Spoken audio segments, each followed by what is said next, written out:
Right, this is going to be another episode of Thorin and Loco versus Worlds. This one is going to, well, I mean, it's beyond fucking patently obvious which region we're covering in this one. Probably Korea. I don't know if you know about something called bias, but like, this is outrageous. This is worse than when I used to do shows in Monte Cristo. It's like, oh, Monty, how do you think China will do at Worlds? Well, about Korea, like, no, shut the fuck up about that. What about China? So we've obviously got, okay, Loco naturally has his bias towards Korea, for good reason, you know. LS somewhat has built a brand around bias towards Korea. I feel like you finally accepted the baton, LS, not any kind of mad euphemism. You've finally accepted the baton of what Monty used to be labelled as the Korean fellatio enthusiast, right? Because he actually named himself that, because obviously, if you're into Korea, right, people always get really mad and like triggered by cognitive dissonance on Reddit, and even though it's true Korea is the best, they always go like, oh, you just sucked their dick, because unfortunately that's just the angle that everyone on Reddit takes. It's like not a very mature way to phrase it. What they really mean is you're just biased, right? And so Monty did just spin it to sound really, as he would do, even about the idea that fans were flaming him. He was pretentious, and he was like, yes, I am a Korean fellatio enthusiast. It's like, fine, you are a ridiculous man is what you are actually. So anyway, you've accepted that baton now, LS. I noticed even now you dared to take the position. Maybe we'll get into this later, because it's a pretty bold position. So Loco, you know everyone's like raving about Caps, like they rate him really highly. LS thinks that UCal from KT Rolster is way better. I mean, so, LS is LS. Exactly. Yes. Exactly. That's the best way to respond to that. So maybe we'll get to that later, because obviously we know KT Rolster did go to this Worlds. So, so we didn't even bet out a response. He just dismissed it completely. Right, fair enough. So obviously this is the Korean episode. A little bit of a delay, but we saved the best till last. Now, the interesting thing for this one is, just like on the EU and NA episodes, I had to explain the context of like there was just a season 1 championship, and it was basically NA and EU. I think it was like a team from like Philippines and a team from Singapore or something. Like it wasn't like a particularly global thing. Then along came season 2. Finally, we had Korea get involved. But basically, season 1, there was no Korea whatsoever. And in fact, you actually told this story, so maybe we can relay it again, Loco, on the episode about NA, which is that when you were on TSM, it was in the build-up to the season 1 championship. And even though you'd gone back to Korea to live there, you wanted to play for TSM at this championship. And basically, something along the lines of like Riot told you sort of like, don't bother because, you know, we're like launching Korea or something, right? Yeah, well, they told me I won't be able to participate. But oh man, history of Korea. There is no guest. I think I'm the only English speaker that could actually really speak on history of Korea. I know some of it, mate. I did a little bit of research, but yeah, go on. So I'm the one person that can speak on this. So let me speak about it. So Korea didn't have a server until like season 2-ish. So back then we just all played on NA server, and we actually had a pretty decent amount of people playing that were really high up there. A Lilac, Locodoco, Many Reason, Black Noon, RJSDND God, that's Gun Woon, Grand Judge, Nolza, Insec, Cloud Templar maybe? Yeah, Cloud Templar came a little bit later, but Cloud Templar, so there's like bunch of Koreans that played. So all these Koreans that played there's this thing called IRC. I even forget how this works, but it's like a chat server that you can make. Yeah. And I think it's short for Internet Relay Chat. Yes. And we had a server called OP. So there was hashtag OP, and that was the chat server. And that was the original OG Koreans hung out there, like Grand Judge, Nolza, Many Reason, a Lilac. And they were very elitist. They were a little bit on the older side. They were like 24 and up-ish. And that was like the primary high elo Korean community. And you want to join that community and play with that community because they were the best. And I was one of those people. I wanted to play within that community.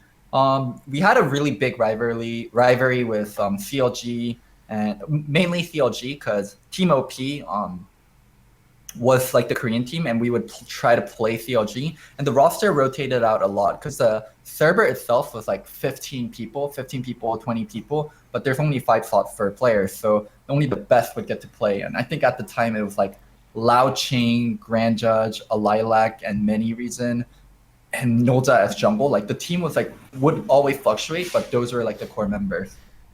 So how the OG Korean teams got formed. So there's also this site called DC Gallery. It's called DC Law. and it's like kind of like the best description I can give for it is kind of like 4chan. It's like a random posting It's a site. forum, right? Yeah, it's a forum, but it's very dark. Like you can talk about some dark shit there. But there's like a League of Legends part, and someone, what is it?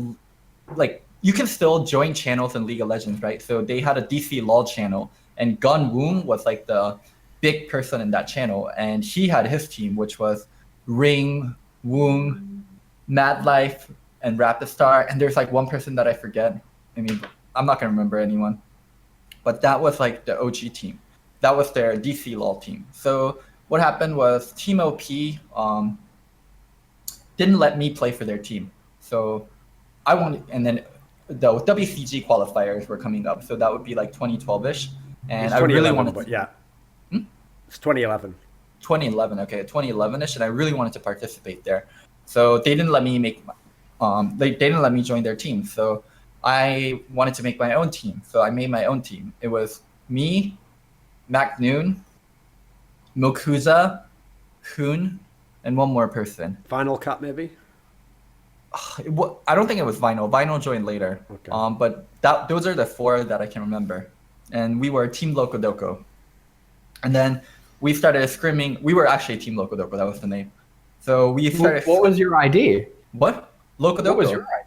Oh, okay. It's still Locodoco. Don't worry about that.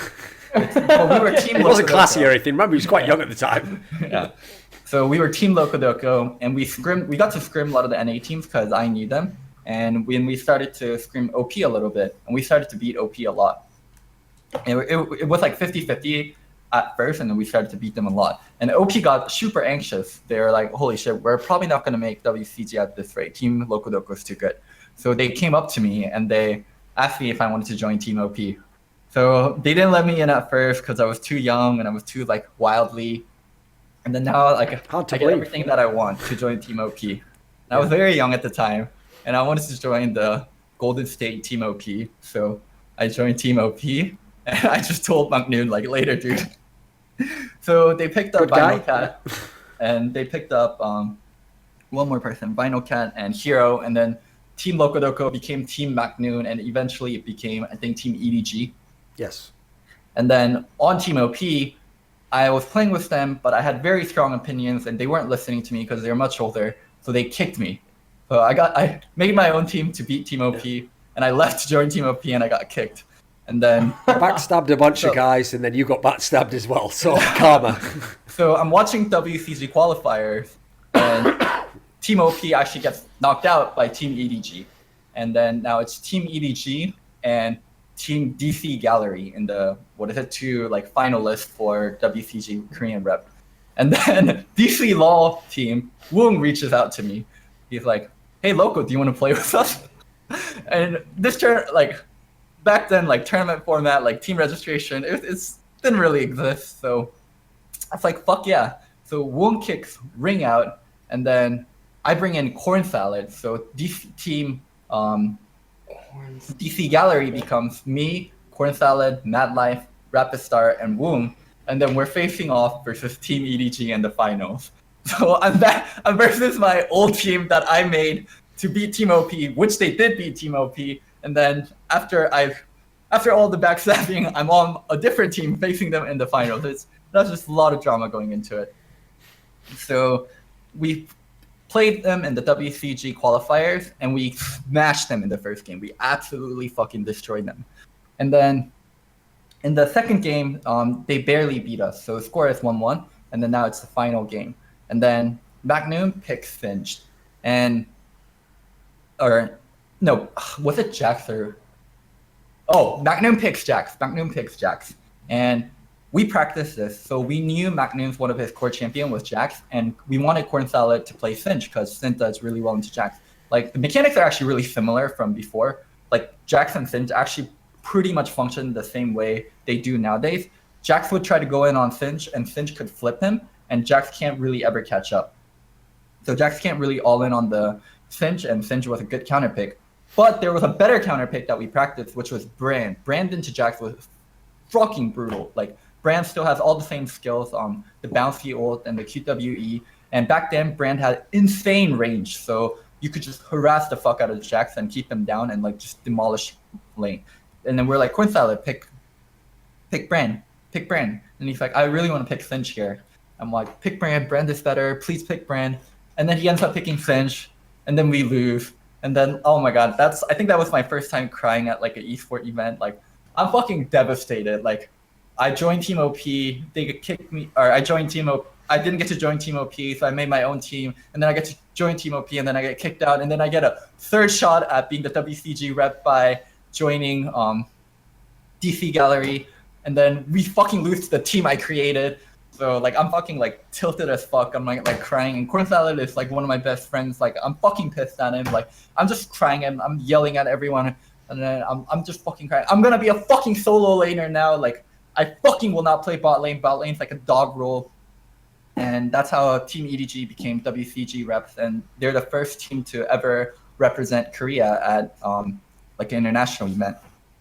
So after that, what happens is we kick Corn Salad. Well, by the way, as for one detail though, for people who don't know, because since later on in the discussion, okay, we referenced this on the NA episode, everyone looks back and laughs at the CLG players who said that Koreans were behind, but people forget the EDG team didn't win that World Cyber Games. Yeah. They went out in like the quarterfinals or something. They lost to the Polish team or something, didn't they? So it was actually like, you know, they didn't have no reason to suggest that they were ahead. You know, at the time they were better. So we kick Corn Salad, and then we bring in a player named Cloud Templar.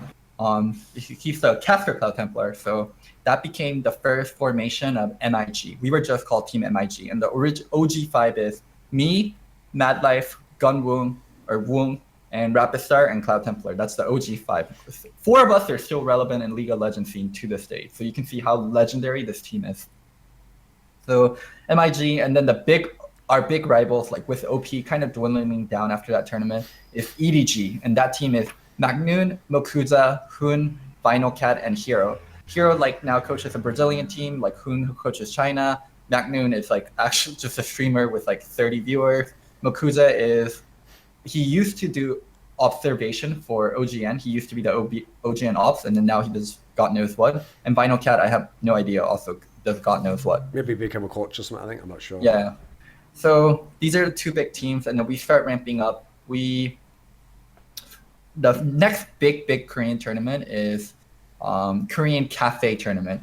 So Korea has a neighbor cafe that's like a big League of Legends fan club. So how to describe it? It's like if the most popular search engine, if Google had like not a team system. If you can make blog posts on Google, and in that blog post you can join that blog and make like bigger blogs. That's kind of what a cafe is, okay. Like an online cafe is. So League of Legends had an online cafe in Neighbor, and they were host. Who was the tournament host? Was it Inven? I think it was Inven. Yeah, Inven hosted a tournament. So it's EDG, us, the Neighbor Cafe team, and Team OP. So we beat EDG pretty handedly, and the Cafe team actually beats OP. So it's us and the Cafe team in the final. And I have no idea about this Cafe team. The only thing I remember about this Cafe team is Jack Sparrow is on that Cafe team. So we Captain Jack. So we play them in the finals. We're up. We smash them in 2 games, and then we get reverse sweep. They win next 3 games after. And then like I'm also devastated. I remember this time I also cried. And I like common theme is anytime I lose, I cry, and then I start blaming AD carry, and I like fucking rip into players. I started yelling. I remember like yelling at Rapistar, yelling at Cloud Templar, and those because back then me, Woong, and Madlife were the better players. So like our elo was somewhere around like 2,500, where Rapistar and Cloud Templar had like 2,000 to 2,100 elo. So I felt superior, and I would blame them a lot whenever we lost. So we lose to them, and one thing that our head coach, Coach Kang Young-jeon, decides at that point is he wants to make a second team. And he wants to make the second team based around Captain Jack, because Captain Jack played really well in that tournament. So the second team we make is, at that point we were just MIG. Now we split off into MIG Frost and MIG Blaze. We were actually MIG Ice and MIG Fire, but we rename. I'll tell that story in a little bit. But MIG Fire is Reaper, Ambition, Lustboy, Captain Jack, and Helios. So this is also a legendary team. Like a lot of these people are still relevant to this day.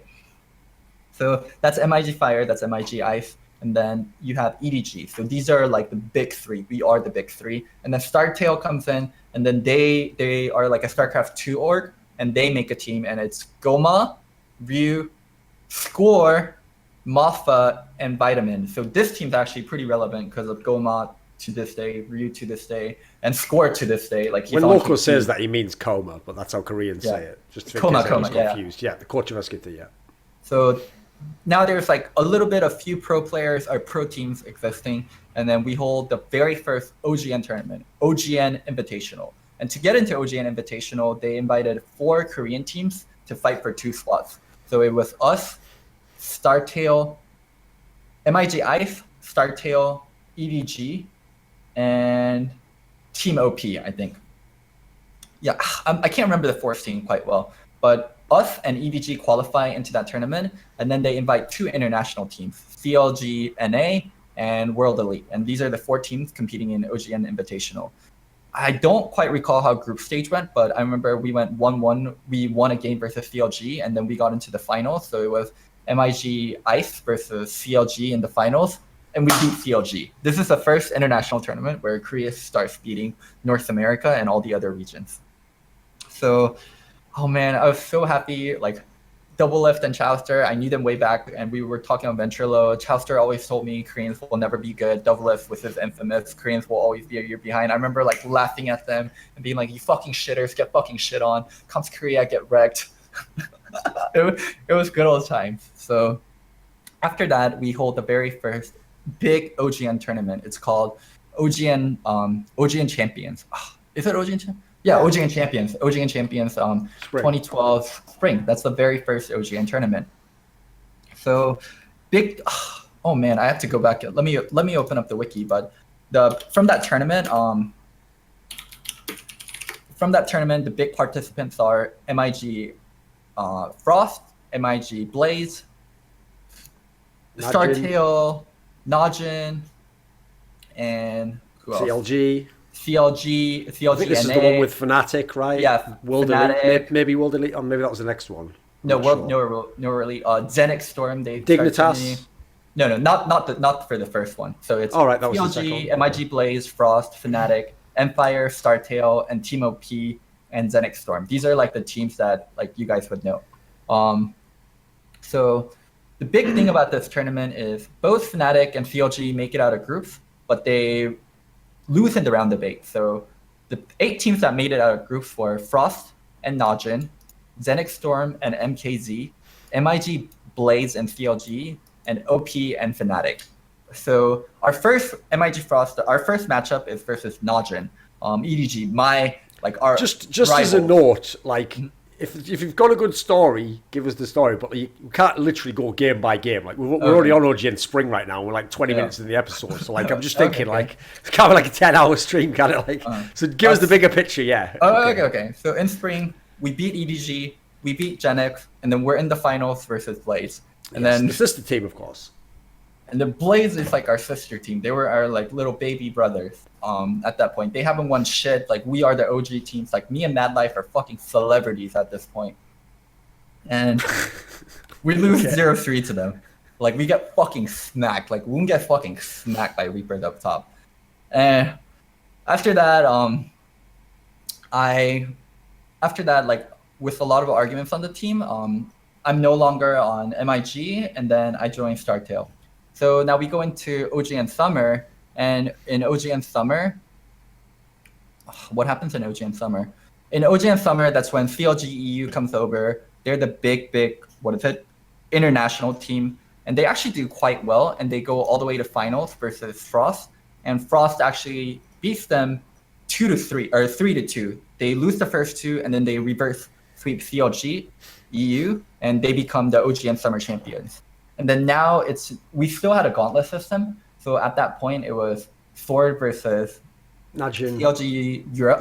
It was Blaze versus Najin. Yeah, Blaze versus Najin, and Blaze loses. And like that's fucking devastating for Blaze. And so the 2 reps for Season 2 Worlds from Korea end up becoming EDG are Najin Sword and Azubu Frost. Yes. So do you want to talk a little bit about Worlds at that point, Season 2 Worlds? Sure. So, Korea? I mean, we've referenced this on the past ones, but one of the interesting things about this Worlds is even though Korea had already had some success, so obviously when the Western teams went over, generally the Koreans won. Like I said in the first split, it didn't even matter the Westerners. CLGU did very well, but no one else generally did.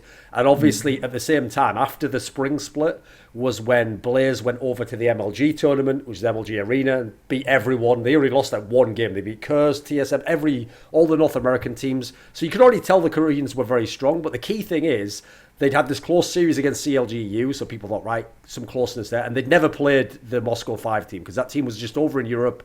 And, okay, TSM, etc., yeah, they knew a little bit. So coming into Worlds, the big favourites were Moscow 5, obviously. CLGU, very strong team. Azubu Frost, like this. Najin Sword, because they beat Blaze. And no one really knew about World Elite, because they'd actually just changed their lineup. So those were the real big favourites. TSM was there, but they'd mainly just beaten Western teams, obviously. You had, like, the other Chinese team was Invictus Gaming. No one really knew them very much. Like, they had, like, mid laner Zitai was, like, 14 years old or 15 years old or something. And then, obviously, the big shock was the Taipei Assassins team, who, at that point in time, was, like, very much like a dark horse team. I know people now try to claim they picked them to win. Like, nobody did that. Like, that's absolute nonsense. Like, I don't care who says that. You just Magnum was celebrating after they got Taipei Assassins in the group draw. And then, what happened was, basically, most of the Western teams actually flunked the group stage. Like, CLG didn't get out the group stage. SK didn't get out the group stage. CLG EU did, because they were one of the few that did. And the big surprise was in the group that had CLG, it was actually Invictus Gaming, the other Chinese team that got out.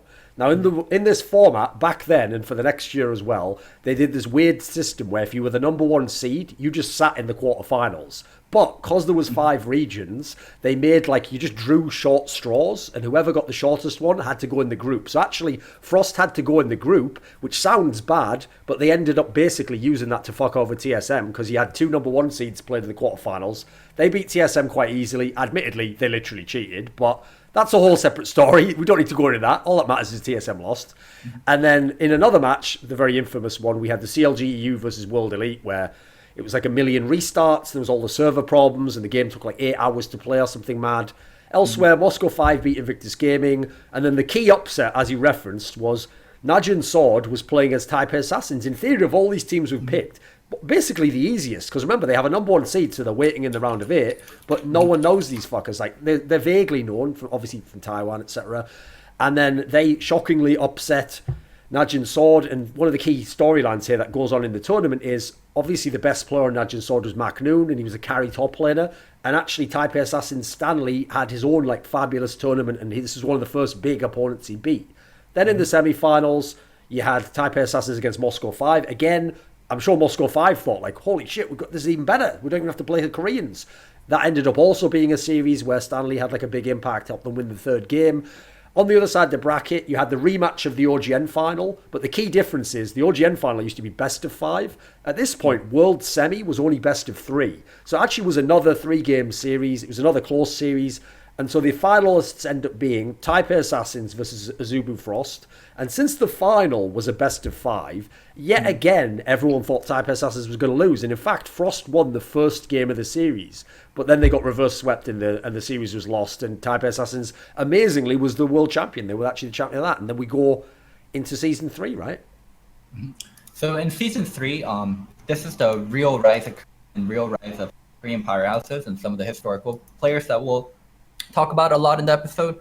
So this is when Mata came into play, Faker came into play, Bengi came into play. This is like the true rise of Korea. Before that, though, there was the winter season. And the winter season was the one where Najin Sword won, and they beat Frost in the final. And at this point in time, Blaze had just brought in Flame, replacing Reaper, and Reaper didn't yet. Yes, SK Telecom hadn't come yet, because obviously he'd just left that squad. Yeah, then we come to spring, like you're saying. Yeah, so in spring, that's when Mata and Faker and Bengi all started to play in OGN. And for spring, it's actually a somewhat random team 1. So MVP Ozone, so that's the team composed of Imp, Mata, Dade, Ome, and Dandy. So that's the team. And they were versus Blaze. And I think the odds for them winning were like 13% to 87%, like from the crowd. Blaze had won their last 13 games in a row before that final. Yeah, and I remember being at that final. I think I went with. Oh, actually, I always wanted to tell this story. So me and Mata, and there's a bunch of players. Me, Mata, Bengi, Someday, and a lot of random players. Like we used to have I forgot if it was IRC or Skype, but we used to have a chat group, and we would play Minecraft. We would play solo queue and all that stuff. And Mata really wanted to go to an OGN finals for winner. So I actually was still really famous back then. So I could get tickets easily to front seats. And I took Mata to OGN finals, OGN winter finals, the one that Thorin's talking about, where Najin Sword beat MIG Frost, or Azubu Frost. And I remember taking him there and I'm like, yeah, I used to be on that team. I made that team. Like, I fucking hate McNoon because of this and this and this. And Mata sat there and then he told me, you know, Loco, I'm going to play up there. What is it? Next split. Next split, I'm going to join OGN and I'm going to be in finals. And then I'm like, good job, good job. Yeah, one day you'll get there. One day you'll get there. So, and then now we go to spring and Mata's in this team called MVP Ozone, yeah. that we just described. Imp Mata, Ome, Dandy, and Dade. And they're actually in the finals versus Blaze. And the odds, as Thorin said, are like fucking shitty. Like Blaze won like their last 15 games. No one expected MVP White to win. Especially because of how good Flame was back then. And Flame was just looked at this legendary top laner, and was like this shitty like top laner. He's the worst player on the team, yeah. Yeah, he was like a tank player. He was like extremely old. Like he was like almost 30. He was like 29.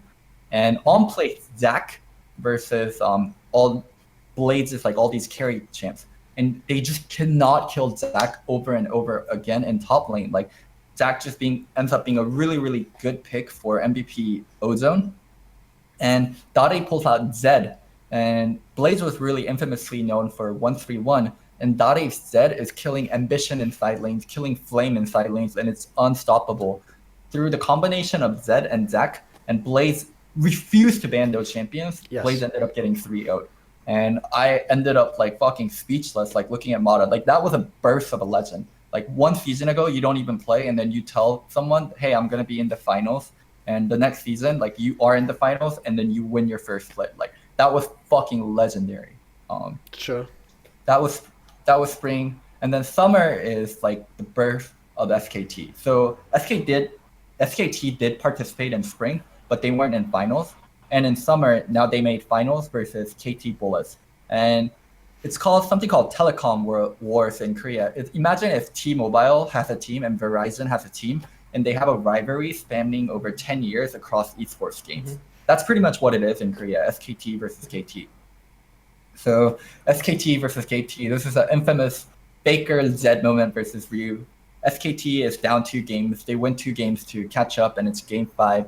And Faker just 1v1 Ryu in a Zed mirror matchup, and he kills him, and SKT become winners. And that's not the only thing.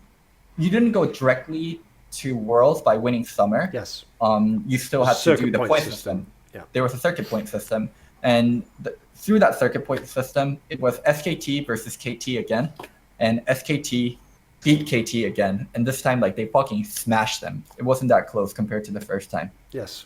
So this is like a super serious turning point in a lot of people's careers, because KT was rising up and up and up, and SKT just took everything away from them. Infamously for Season 3 Worlds, what was really like controversial was KT might be the second best team in the world, but they're not participating due to how the point system worked back then. And yeah, SKT took that away from them. They took away a OGN finals win and potentially a world championship win by winning that best of 5. So it was a crazy, like iconic moment in League of Legends history. SKT beating KT in 2 best of 5s to make Worlds and just demolish the KT organization. LS, do you remember Season 3 Worlds at all? I remember SKT winning. I don't remember. I mean, it's before my time. I mean, I lived with MVP, Ozone, who later becomes Samsung White and Blue, but I wasn't playing the game yet. So I knew about like tournament results. I remember, I remember everything like that happened with them. I remember hearing about Faker and the hype surrounding him. I remember the rumors about Apto when he was starting. I remember everything like that, but I don't know too much detail. Like I start in season 4, so. Okay. Thorin, do you want to go over season 3 Worlds? So the setup for season 3 Worlds was that of the Korean teams, like we referenced, KT Bullets sadly got screwed over by basically the fact that SK Telecom didn't play in the winter split. Because remember, in Korea, they had 3 splits. I mean, the joke Monty always used to have was that they have 4. There's like OGN Autumn is Worlds, and they just win that as well. It's a pretty good joke. It's not bad. So because SKT wasn't in the winter one, but Najin won that and then finished like top 8 in the spring, Najin actually went as like the number 1 seed, and then MVP Ozone, because they'd won the spring split and then finished top 4 in the summer, they got to go as number 2 seed, and then SK Telecom won what was basically the gauntlet and beat KT Bullets there. And so as a result, as same format I said as the year before, except this time Korea had 3 teams. I should have probably mentioned that. They only had 2 for the previous Worlds.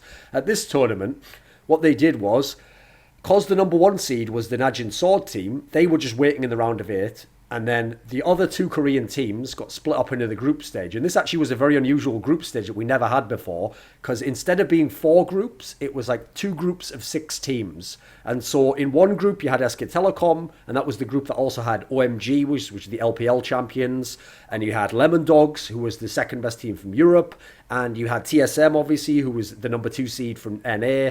And then on the other, and then some team, I think like Mineski or something, one of those like not very good. No, it was like some sort of team from Eastern Europe, I think. It wasn't relevant. Europe, yeah. Then you go to the other group, and the other group was the one that had, in theory, a lot of parity, but it shouldn't have, because it had MVP Ozone, who'd just been bought by Samsung. And the key detail, a detail a lot of people don't ever mention actually, Loco, is everyone talks about this Worlds for the players who did badly. Like Dade famously did terrible, and then hence the Dade award.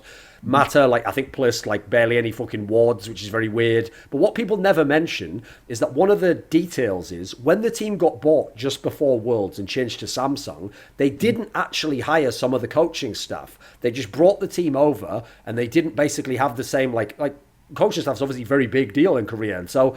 They also kicked Tom, the top laner, because they saw he wasn't a good player, and they brought in Looper. And at the time, he was like a brand new player. They'd never played an official game with him. So yeah, they came his to the first tournament. game was at Worlds. Yes. And what happened was, in their group, they also had Fnatic. So that was the number 1 seed from Europe, but they'd had to play in the group stage. You had Gambit, but at this point in time, Gambit had Edward instead of Voidal instead of Edward. So they weren't quite the legendary Moscow 5. They were still pretty good. And they had Vulcan, which was the number 3 seed from North America, who was people like ManCloud, Xmithy, who was a pretty strong team in NA. You had, this is the one that had Mineski in it, and have I named everyone there? I think so, yes.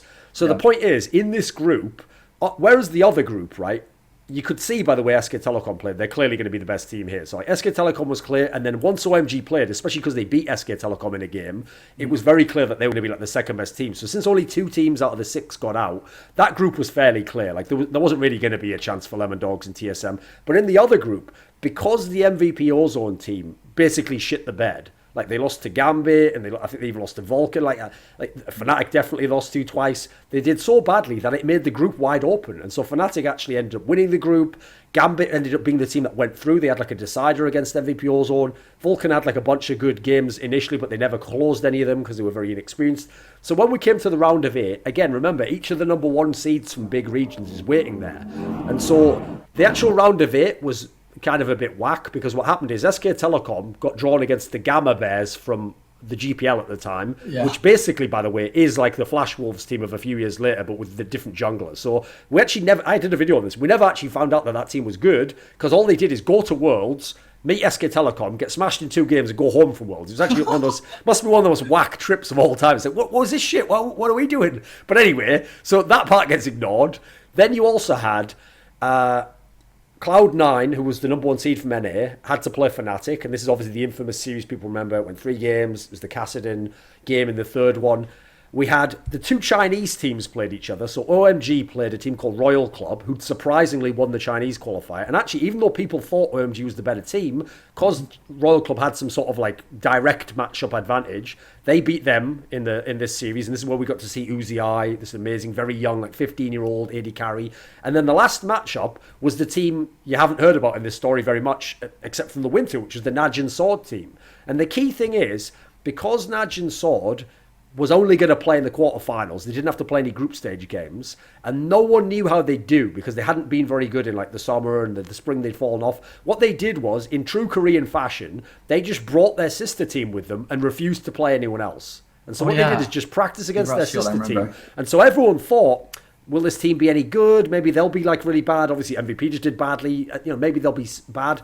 They actually had a 3-game series against Gambit. This was a series where Gambit won a game. So in the semi-finals, we had SK Telecom against Najin, and obviously everyone's thinking SKT is going to roll over this. It actually went to 5 games because famously, one of the changes they'd made in this lineup is they'd brought in a young mid laner called Nagnir, and he actually had a really good series. Like, he was kind of like a breakout series. Went to 5 games, but SK Telecom won. On the other side, the Royal Club team played Fnatic. They actually fairly convincingly beat them. This is the series that has that infamous moment where Uzi does the Vayne tumble and Joe Miller's like, he's still going, the Vayne's still alive. Like, I probably should remember the cast for that. It wasn't bad. It wasn't a bad impression. He does that, he's still alive.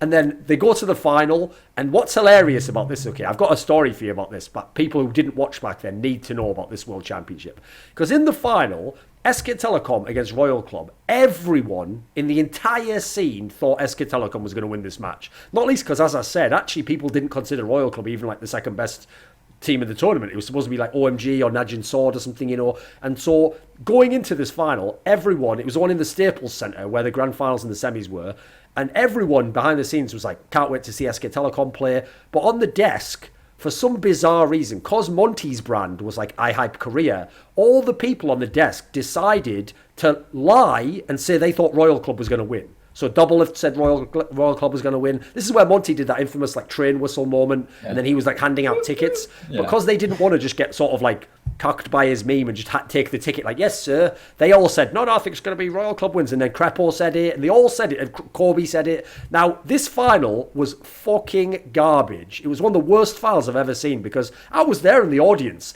and the whole final, each game would be like 20 minutes. It was like literally just... The Royal Club was getting torn apart. You could tell they just had no confidence as well. Like, they were just getting wrecked completely. SK Telecom won very easily. And that is basically the moment that in some ways ruined how people saw Korea forever. Because from then on, it's a point that Kelsey always makes. It's a very good point.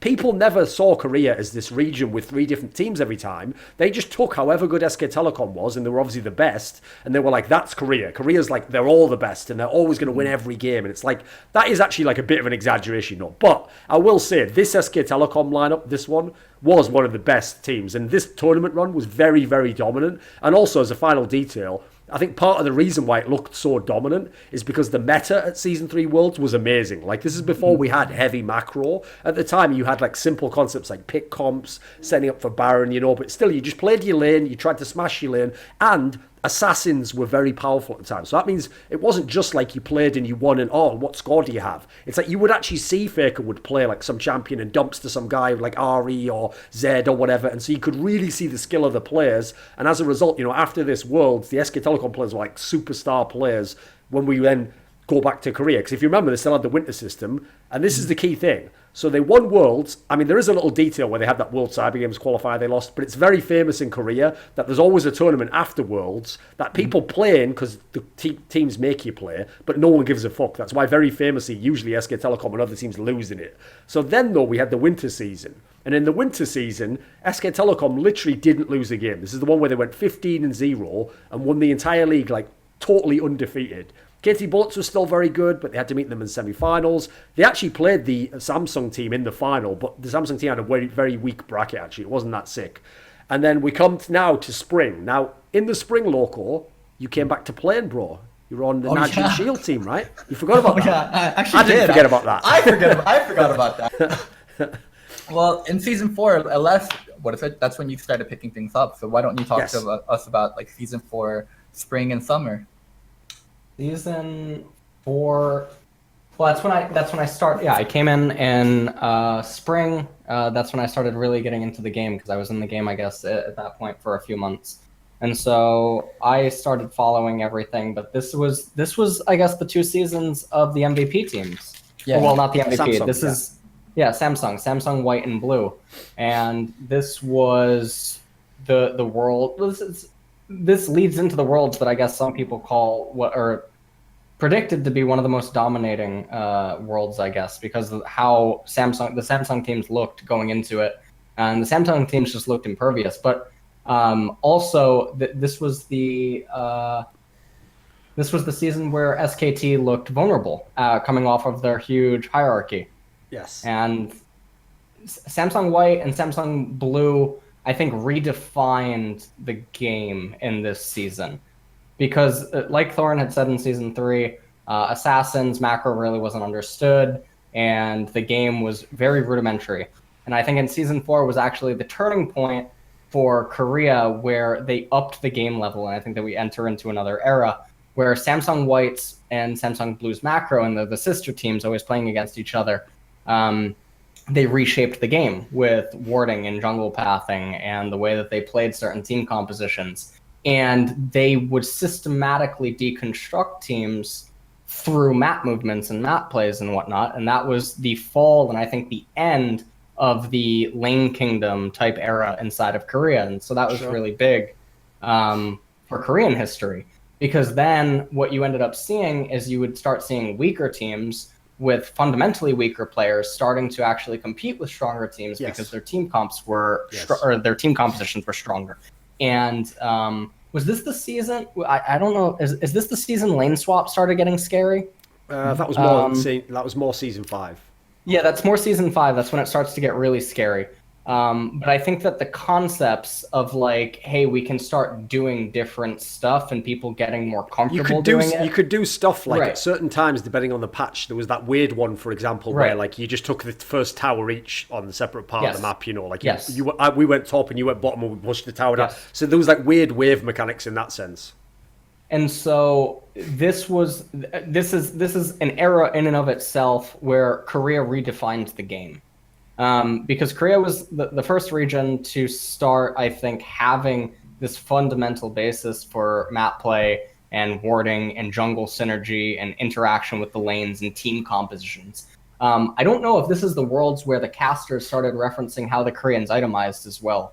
I don't know if it's actually 4 or if it is season 3. I think some of it, because I remember, because Crepo was on the casting desk, he always used to, for example, really like stress whether you got like the Locket as a support or whatever in the team. To be fair, was something people didn't notice before. Yes, this caused an argument actually, I think, between Crepo and I, during season 4 Worlds or something. Koreans would itemize differently. They would tend to have more defensive itemizations. They would have more team comp focused itemizations rather than individual. And so Korea was reshaping the game, and I think at the forefront of that was the Samsung organization, White and Blue. And after season 4 is when other teams, I think, start recognizing the importance of staff and team coordination and other stuff. And then it's been an uphill climb ever since then, and now we're moving into season 9 soon. But that's one of the turning points of Korea. So the Samsung org reshaping the game, basically, and dominating the season 4 championship. So you know how fucking wild it sounds to say we're going into season 9. That does seem insane, doesn't it? Because in my brain, it still feels like League was just a few years. It really does. Yeah, it feels like White just won like 2 years ago or 3 years. It's so insane. So the thing that White revolutionized was the vision control with jungle pathing and like taking turrets. So in Korea, it's called 탈수기 운영. It means like laundry machine, but Korean laundry machine is a little weird, where you have a machine that like spins really fast to dry out something. So it basically means going around and like sucking up everything. It's where they place vision together, moved as a duo of jungle and support in lanes that had priority, and they would just take everything. They would take turret, they would take your jungle camps, they would place their vision there, they would clear out your vision, and it was a very like choking someone out, like choking them out of resource, choking them out of vision, and that's the style like people still coach to this day. Get priority, get vision and jungle, and force people to come in, and that all really started in season 4. Yeah, and in terms of some of the storylines here, because like the interesting thing about it is, like you say, LS, because the Samsung teams came along at this point in time, SK Telecom had just won the winter season undefeated, so they came in thinking like, oh, it's going to be sick, we're going to be amazing. And if you remember, like, sadly, I can't tell this full story of what actually happened now, so I'll have to tell a limited version due to something called politics, and I would like to go back to Korea one day. So basically what happened was SK Telecom was in a group with their sister team and the KT Arrows and some other team that I forget the name of now, but they weren't a good team. They were like it's something like Optimus Prime or something. It was something along those lines. And in this group, basically, I forget the order, but SK Telecom lost, I think maybe to KT Arrows or something, and so they were already in a bad spot in the group because it's only a 4-team group and you play best of ones. Like, you play technically a best of 2, but it's like if you win it 2-0, it's worth much more. And what happened was SK Telecom was basically in a position where it was almost impossible to get out of the group, except if their sister team, SKTS, which is the one that famously was like Marin and Bang and Wolf, unless they were able to both beat KT Arrows, which they did, and then lose a game to SK Telecom, which they did, and then inexplicably lose a game to the worst team, one of the worst teams in the tournament, which again, inexplicably, you can't give an explanation, and we won't. They just did. And you know what? When they did this, SK Telecom got out. But luckily, SK Telecom got out, went and played against a team called Samsung White, or Samsung Ozone at the time, and got their ever-loving shit pushed in. And this was actually a fucking insane series. This was like where the whole Pawn versus Faker thing, which actually had begun at that World Cyber Games qualifier that I was talking about before, had begun. Because the interesting detail was, after Worlds in this World Cyber Games qualifier, the Samsung White team swapped mid laner with the Samsung Blue team. So Pawn came over to White, which was formerly Ozone, and Dardia went over to Blue, which had existed, but they'd been like the weaker team. They hadn't been that relevant. And that was like Deft and Acorn and Heart and these guys, Spirit, that everyone will now know. But at the time, they were, again, if you notice in Korea, oftentimes the sister team like lags behind the main team, but eventually they sometimes catch up due to how this system works. So anyway, the rest of this tournament basically was about the Samsung teams.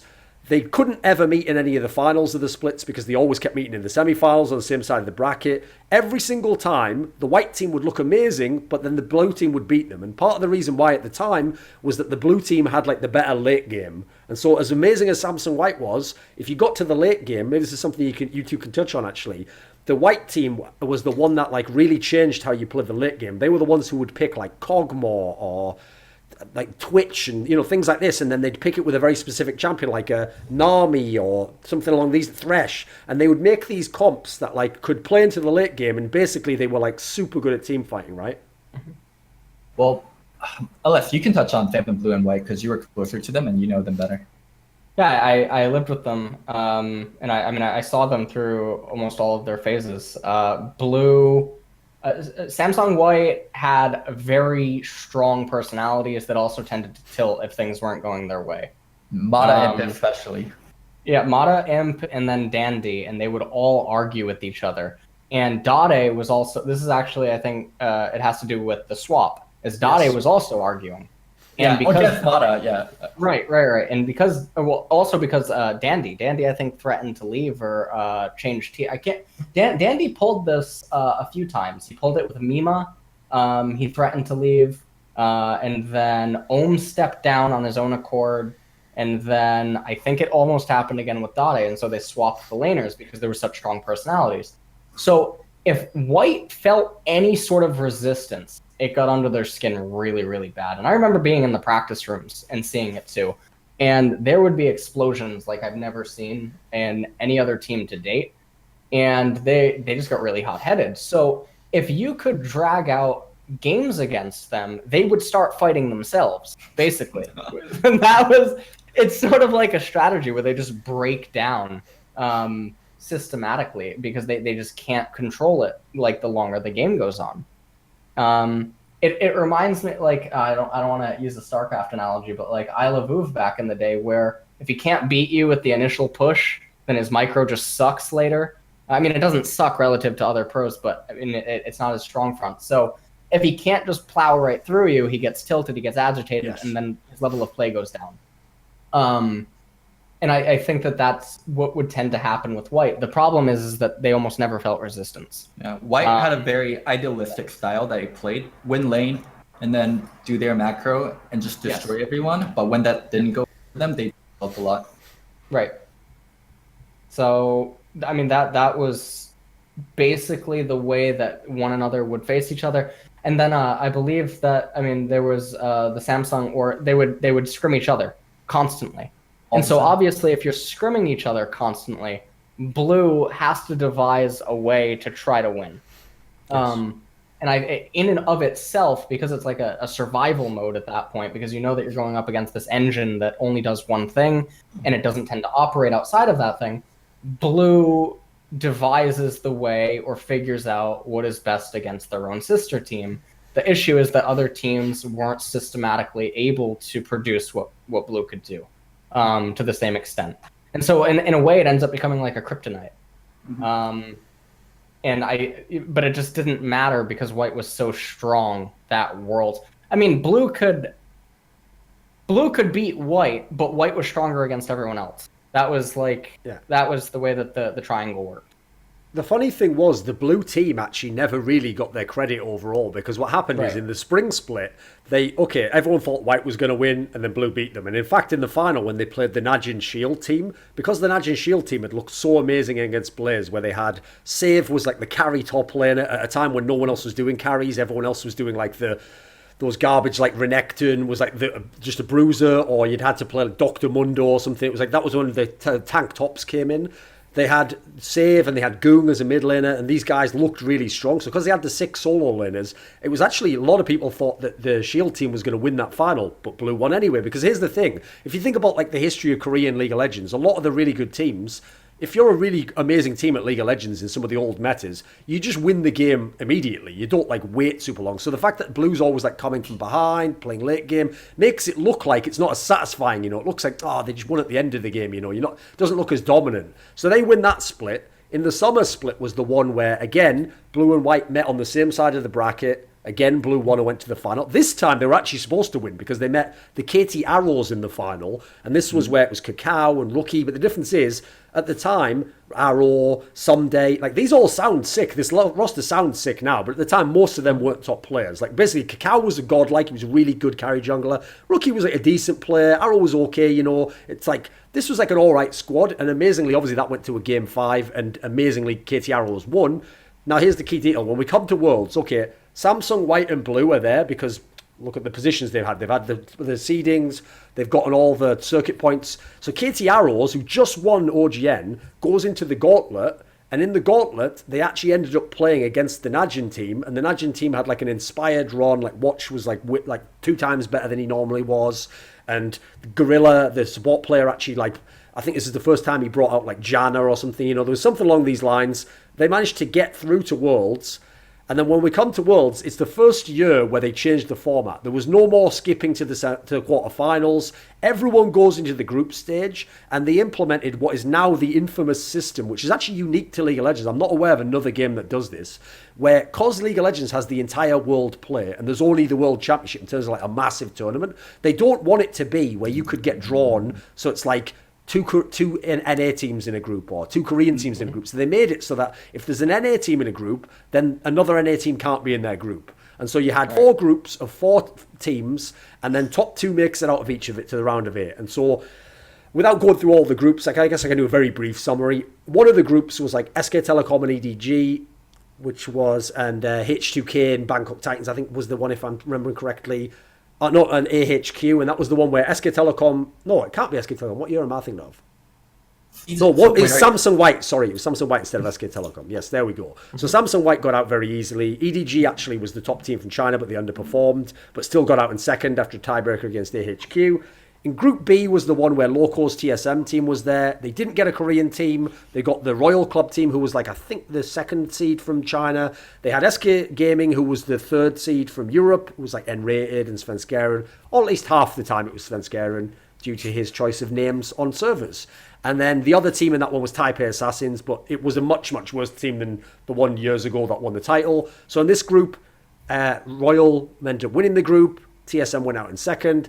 Then the third group was the group of death, because Samsung Blue went into a group with Fnatic, who was the 2nd seed from Europe, LMQ, which was the all-Chinese 3rd seed from NA, and then let me think, that's the team. So, and OMG, the 3rd seed from China. And that was the group which is one of the biggest what-ifs ever, because it's so many different factors decide it. So, like, for example, Samsung Blue lost a game to Fnatic, and OMG beat Fnatic when Fnatic was 1 hit away from the Nexus, and LMQ, I think, won a game against Fnatic. So it was like this was the true group of death. And in the end, Samsung Blue and OMG were the teams that got out. The last group is one that everyone remembers who was an NA or an EU fan. It was the Cloud9, Najin Shield, an Alliance group, and then, wait a second, there's another team called Kaboom, who was a wildcard team from Brazil, who at that time, a wild card, you literally just write them off. You were like, right, that's done. And so because in that group, you had a scenario where the 3 top teams all like shared games with each other. Cloud9, Alliance, and Najin all shared games. And so everyone thought, right, well, the last set of games is going to be a tiebreaker between the 3 of us to see who gets out. So Alliance thought that, came into the game against Kaboom like, well, don't want to show anything here, just have a little cheeky game. What the fuck? We lost the game, and as a result, it was just a tiebreaker between Cloud9 and Najin. Najin won it. The bracket for this one was a very weird tournament because on one side you had the 2 Samsung teams, and they just took care of business. One of them beat TSM, one of them beat Cloud9. They met in the semis. This time, White actually demolished Blue. It was really dominant. It was quite depressing. I remember the Blue players just looked completely crushed after this. So White was in the final. On the other side, we had another matchup where the 2 Chinese teams played each other. Starhorn Royal Club played against EDG. It was a 5-game series. Starhorn Royal Club emerged. This was the one where they had Zero, the Korean support player with Uzi, and they had Insec, who at the time was thought to be washed up, but he was playing jungle. And amazingly, this is one of the weirdest stories ever. Even though they go to the finals, that was the one where they were using pings to communicate. Like, they literally couldn't... Because remember, it's a bunch of Chinese people, a bunch of Korean people, and their shared language is English, which none of them speak, except like maybe Zero or something, you know, like... So that was a joke, the idea that you could ping and still win all these games. But anyway, then we had one of the most infamous upsets of all time, which is a Korean team lost in a playoff series to a non-Korean team, because you had OMG had an epic series against this Najin Shield team and then went to the semi-finals. It was another all Chinese matchup there. That was another 5-game series. Starhorn Royal Club beat OMG. This is the one where, off the top of my head, I think the 5th game was the one where Insect did the fucking godlike Fiddlesticks jungle pick, which was not a jungle champion at the time, by the way. Won this game, because in fact that was the interesting detail, which I'm going to get to now, which was in this tournament, like the reason Insect had to pick Fiddlesticks is because he was just someone with a very limited champion pool, you know, play like Lee Sin, Rengar, Kazik, and they just banned them all out. Like, we banned them out. And then he picked this Fiddlesticks game, won it. But the reason why this is significant is because in the final, it was Samsung White against Starhorn Royal Club. And even though it actually did go 4 games, like they did win 1 game, and Uzi was still very, very good player here. He's in back-to-back Worlds finals. The actual series basically was almost impossible for the Royal team to have won. And one of the reasons why is because one of the most... Even though Mata ended up winning the MVP for this tournament, in this tournament, I once did an article about it, Dandy probably had the biggest gap between himself and any other jungler I think I've ever seen in League of Legends, to the extent that he played all of the meta champions and could win on all of them, and had like a couple in backup when everyone else didn't have anything. So what they literally did in this final, it's because they saw Insec was like vaguely dangerous because he was a very like high-fee player, they just literally picked like one champion, banned everything else out, and then Insec would just be left on stuff he didn't play, like Jarvan or something, you know, and Dandy would just win out. And so in the end, it probably, a lot of people to this day, I mean, what's your thoughts on this, Loco? A lot of people say that was like the most dominant Worlds win. What do you think? Samsung White definitely was super duper dominant. I think it's unfair to just give credit to Dandy. I think we'll never know unless like we actually talk to Mata and Dandy themselves, but between the 2 of them, the style they invented is coached still to this day. Like season 4 is almost 4 years ago. It's actually over 4 years ago, and that style is still used to this day. So yes. Yeah, they just figured out a concept and mastered that concept, and through that they demolished everyone. So did it make Dandy look extremely good? Yeah. Did it make Mata look extremely good? Yeah. Is it fair to credit one over the other? Probably not. I mean, I'm not crediting one. I'm just saying that I'm contrasting it because Mata won the MVP. So I'm saying that there's another aspect. And also, by the way, Looper had a career off Mata's wards. I just gotta throw that in there. Oh, that's the joke as well. Here's another detail. In fact, we should have mentioned that. That was another thing the 2 Samsung teams did that they were the best at. Is they used to be the best ever. If they got a teleport advantage top lane, they would just win the game off it, basically. Because now they have a teleport advantage, they will just create a fight, like in the bottom lane, for example, and your top laner doesn't have teleport, and so they just teleport down, gangbang the bottom lane, get the kills, and then it's like, you're already going to have a hard time with them late game, and they're just doing this to everyone early game. So it's an absolute joke on some of those fights. And then, obviously, that's the joke about Looper, isn't it? There's 2 times in his career that Looper looked good. There was when he's in Samsung White playing with Mata. Then there was years later when he was in RNG playing with Mata. And so at the time, like, I'm going to call someone out, you know. Here we go. There's a little bit of spice for you, okay? So everyone knows the writer, Fion. His alias, Fion on Fire on Twitter. And by the way, as a narrative writer, he's probably the best we've ever had. He's, like, really good at, like, picking up a storyline and, like, making it sound as cool as possible when someone's good. But he once naively attempted a piece of analytical work where he took Looper and he explained that Looper was the best top laner in the world purely by looking at his win rate on all the champions. So when he looked at his win rate, he was going like, look, and he's even better than Save on Shyvana, and he's better than Flame on fucking, like, whatever, Renekton or something. And it's like, he wasn't actually Fion, he just had a win rate because he was team won the game, mate. Right. Like, it's not a 1v1 game, you know. So anyway, the point here is, the joke about Looper was, like, he was basically like, it's like he was just being remote controlled or puppet mastered by Mata, and it's like Mata was like, press F or whatever he had on teleport on, you know, and he just teleported down. And the reason why it's a joke is because everyone was crediting this guy that he's fucking amazing, and he was decent. Like, he did his job, you know. He was like an absorbed pressure top laner. But then what happened is when he left this team, magically he didn't know how to teleport everywhere, and he wasn't some genius and didn't have all the champions. So anyway, that's an aside point. A little bit of a call out there, but deserved. So then let's go into season 5. Listen, you know how I do this shit. I keep it real. So season 5, crucially, has a massive storyline that we can talk about immediately, which is 2 factors happen. One, good old Riot, as they are wont to do, comes along and says, nice league you have there. Would be a shame if I was to take it over because I own the IP rights. So OGN Champions no longer exists, and we got LCK, which basically was like remaking Korea to be like LCS, because before this, the Champions tournaments were tournaments. They had a group stage, you know, bracket stage, and they were champion. But the LCK was a league, and it in fact moved to best of 3 format in the group stage. So obviously best of 1s had been the format we'd used in the West, for example, in LCS.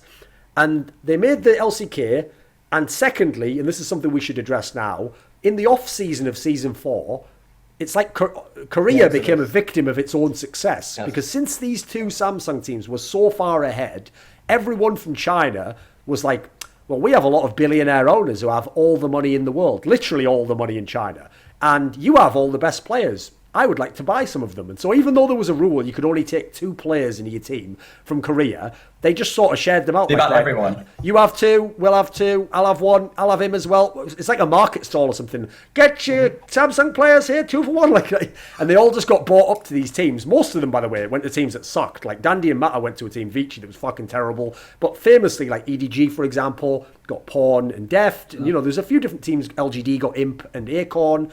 Right. And this was called the Korean Exodus because literally the 2 best teams in the world, all 5 players from both left. And so it reset everything. And you know who obviously was loving this back home? SKT. Yeah, that was like their dream the day they woke up and saw that news. Yeah.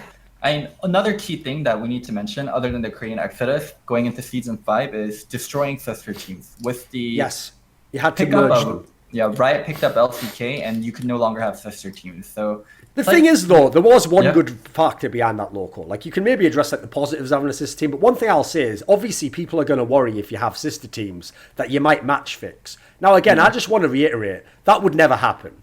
That would never happen a year prior. That would never happen in a scenario where the better team was going to go out of a group and then the sister team would win and lose certain games. Again, all I want to say is that would never happen. So, Loco, what were the benefits of having a sister team? Because obviously you were in that system, you know.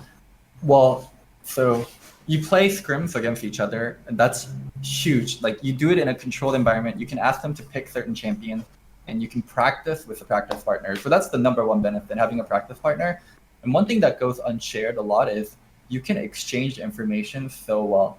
So whenever you scrim, you're scrimming to learn new things. And instead of when a patch hits, you just learn between the 5 players and the coaches. You learn between 10 players and twice the amount of coaches. There's so many information back and forth. If my team is good at mid vision control, mid and jungle priority and vision control, we can teach that to our sister team, who and vice versa can teach us things we're bad at. And we're always comfortable teaching each other, because while there is a small chance we play each other, it's just better when the 2 of us are good. And also Korea has this like really big family, really big organizational culture where love like growing their family, and they love like cultivating that. So yeah, it just played into everything really nicely, and it gave Koreans a serious edge over all the other regions, like having sister teams.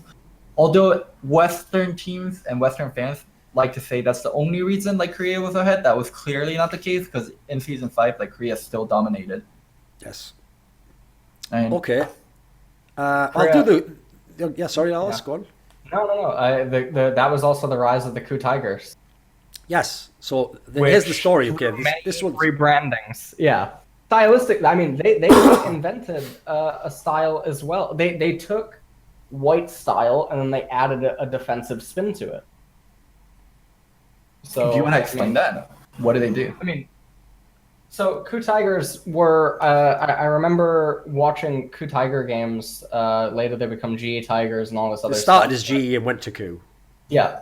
GE into Coup, and their style was very systematic, like Samsung White, but it was so defensive. All the wards were placed defensively. They used they prioritized having wards just to protect their laners rather than having invasive wards, or wards that would track the enemy jungler. They didn't seem to care that much about the opponents. Like what they were doing, they were playing their own game and making sure they could scale into a certain point and then let the macro come online. And this would be adopted by teams later down the road in following years to come. Samsung, when in 2016 and stuff, would have a very similar style. We would start seeing more usage of defensive, like pink wards or control wards, like Faker ward, the ward in between wraiths or in mid lane or blue and whatever, that just seems totally out of place, but it's meant entirely for defensive purposes and whatnot. And I think that Coup really adopted that style, and it was such a change of pace because you'd see Samsung White, who they would utilize vision control and deconstructing the opponents, but they would do so in an aggressive manner. And then Coup was the invert. They would deconstruct the opponents through defensive play and then slowly advancing into the opponents. And then obviously it would be backed by stellar team fighting and whatnot. But it was like a yin and yang type thing of the same style, but both sides of it. It's like both sides of the moon or something. I thought that was really good in season 5, and then I mean we still see it to this day. Style or approaches like that, you can see it in certain teams on the world stage. Okay. And they also obviously famously brought in the spring that Juggermore comp, where it's like you had the Lulu and the Cogmore, and you literally just made like a monster Cogmore basically that just shit on everyone when it got to a team fight. And funny enough, a lot of people tried to copy that, and most people fucked it up because there was like a lot of sort of like nuance to it that kind of people didn't figure out, So anyway, actually, since these are new teams, let's like briefly go over the roster. So the Coup Tigers one was one where it was a bunch of people who were left over. So when you made these teams, when you got rid of the sister teams, what most people did is try and make a super team. You just took like the best players from each of them, put them in a one, and then some of them obviously got sold to China, and so maybe you lost some of your players. So what happened was, believe it or not, the Najin organization chose not to take Gorilla, the support player of Najin Shield, because at the time they had... what was the name of that guy who was the AD carry? He was the brand new AD carry. I'm trying to think what his name was. He's played in NA afterwards, if you remember. I know his name. OQ? OQ, yeah. OQ, yes. And at the time, he was like a really hyped player. Whereas, for example, on the Najin Shield team, they had that guy Zephyr, who was like a very sort of like utility AD carry, basically. So because at the time, Kane, long-time support player, was thought to like work better with OQ. They actually kept Kane. So Gorilla left, which ended up being very significant because he was a key player in this team. Prey, from the old Najin Sword from years back, came back in a competitive play. And there was the bot lane. And obviously everyone's going to know that bot lane endures to this day in the King's Own team now and has been through many different variations of squads. Mid lane was this player Kuro, he'd actually been on Najin himself in the past. I think it was maybe like Najin Black Sword or something, who was like just an okay player in the past and at the time was thought to be like reasonably weak. Then the jungler, I think it was Lee when they first began. He was terrible. Hojin they began. Okay, they subbed Lee later, yes. This guy wasn't good. I mean, I actually told a story once on a different episode that like a friend of mine actually played him when they came to Europe for a tournament and he was wrecking him in fucking solo queue in like Diamond 1. And so I was like, Smeb, you are a fucking god, mate. How are you doing this? Like, and their top laner was Smeb, who at the time actually had a bad rep because he'd been on Incredible Miracle and he hadn't done very well. So when this team started, they had the good bot lane, as I said, those players. Mid lane was okay. Jungle was a bit of a liability, but Smeb emerged as like a superstar carry. He was a very strong player. throughout most of the spring split, they were the number one team. They'd even beaten SKT. But then in the finals, they got swept completely 3-0 by SK Telecom. And SK Telecom's lineup itself was interesting because SK Telecom basically kicked almost everyone from the team. They took that championship squad and just tore it apart. And what they ended up with was they just took SK Telecom S, the sister team. They took Marin, the top laner. They took the bot lane of Bang and Wolf, which was considered to just be like a stable bot lane, just play safe and even, And they took EasyHoon, the mid laner, and made him the sub. And then they put in Faker and Bengi. And then what they did, though, was, because in this particular first spring split, it was champions like Azir had just been released. And there was like Cassiopeia. And bizarrely, this was like a super good meta for EasyHoon. So half the time, SK Telecom would play EasyHoon to play these champions, because actually Faker, bizarrely at that time, I know people later saw how good he was, hadn't like figured out Azir entirely, or at least he wasn't as good as EasyHoon. So they thought, like, why waste him losing some games on it? So they played a rotation. And in the final, when they won, they only had EasyHoon in the lineup at that time. Then, we'll skip forwards, but SK Telecom went to MSI. This is the famous one where they lost to EDG. They again were swapping in EasyHoon and Faker at this point in time. They lost in the 5th game when Faker's unbeaten LeBlanc lost to that sick comp with like Evelyn and Morgana and all that, like that special EDG comp they designed to like bait him into it. Then in the summer split, this is where SK Telecom was like full peak power again, because this is the one where they won the split very dominant. The Coup Tigers were still good, but in the playoffs, it was actually KT Rolster who ended up going to the final. They brought in Peekaboo as the support player, and they lost heavily in the final, though. This is actually a final I went to where Faker like played fucking Riven and shit all over. What was his name who played Nagne, I think was the mid laner, yeah. And he had that game where he was like, he like sidestepped the Cassiopeia. All sorts of ridiculous shit in this. Like, this was like Faker again back at his peak. So going to Worlds, because at this point in time, they'd implemented where the winner of summer, which is key, remember, because KT Arrows won Summer the previous year and didn't go. Winner of Summer gets number 1 seed. Number 2 seed is top circuit points. So SKT gets number 1 seed. Number 2 seed was KT Rolster. And then number 3 seed ended up actually being Coup Tigers because they went through the gauntlet. And so the teams going to Worlds, SKT, Coup, and KT Rolster. And at Worlds, very quick one, Group A was the one that Coup Tigers in, and they were supposed to win this group because it was Coup Tigers, CLG, Pain Gaming from Brazil, and Flash Wolves. And at the time, none of us knew that much about Flash Wolves. They were just a team from LMS. But amazingly, Flash Wolves won the group. Coup Tigers came second. Then we had the group that was famously the one that had no Koreans in, so I'll skip past that. It was the one with Fnatic and IG and AHQ and Cloud9. Then you go to the third group, was the one that was SK Telecom, EDG, H2K, and I think this time the Bangkok Titans. That's the one I was thinking of before. SK Telecom won it, EDG finished second. The last group was a group that Locodoco knows all about because it was the one that had TSM in. By the way, I will reference it again because it's straight fire. Yeah. Everyone go watch this video on YouTube. Watch the video when Loco and Reggie are watching the group draw for Worlds, and like 2 teams are in each of the groups. And at the time, Loco forgot this thing that I mentioned earlier, that you can't have 2 teams from the same region. So he doesn't know it, but as Froggen, who isn't at the tournaments, picking out the balls, actually his fate's already sealed, but he doesn't know that because one team went earlier, like Cloud9 into Group B or something. TSM was always going to be in Group D, which is the group of death. So TSM gets picked out into Group C, which is like an easier one at the time. And literally Reggie and Loco are like, yes. They're like hugging each other, like dancing around. And then what's great is on the screen, it's like you just hear it. They should have just done that sound from like Family Feud, like and then like gone up, because it's like they realise they're wrecked. And even better, there's still one team to come, and it's a wildcard team. No problem, right? Wildcard team. Origen, of course, gets picked out as the wildcard.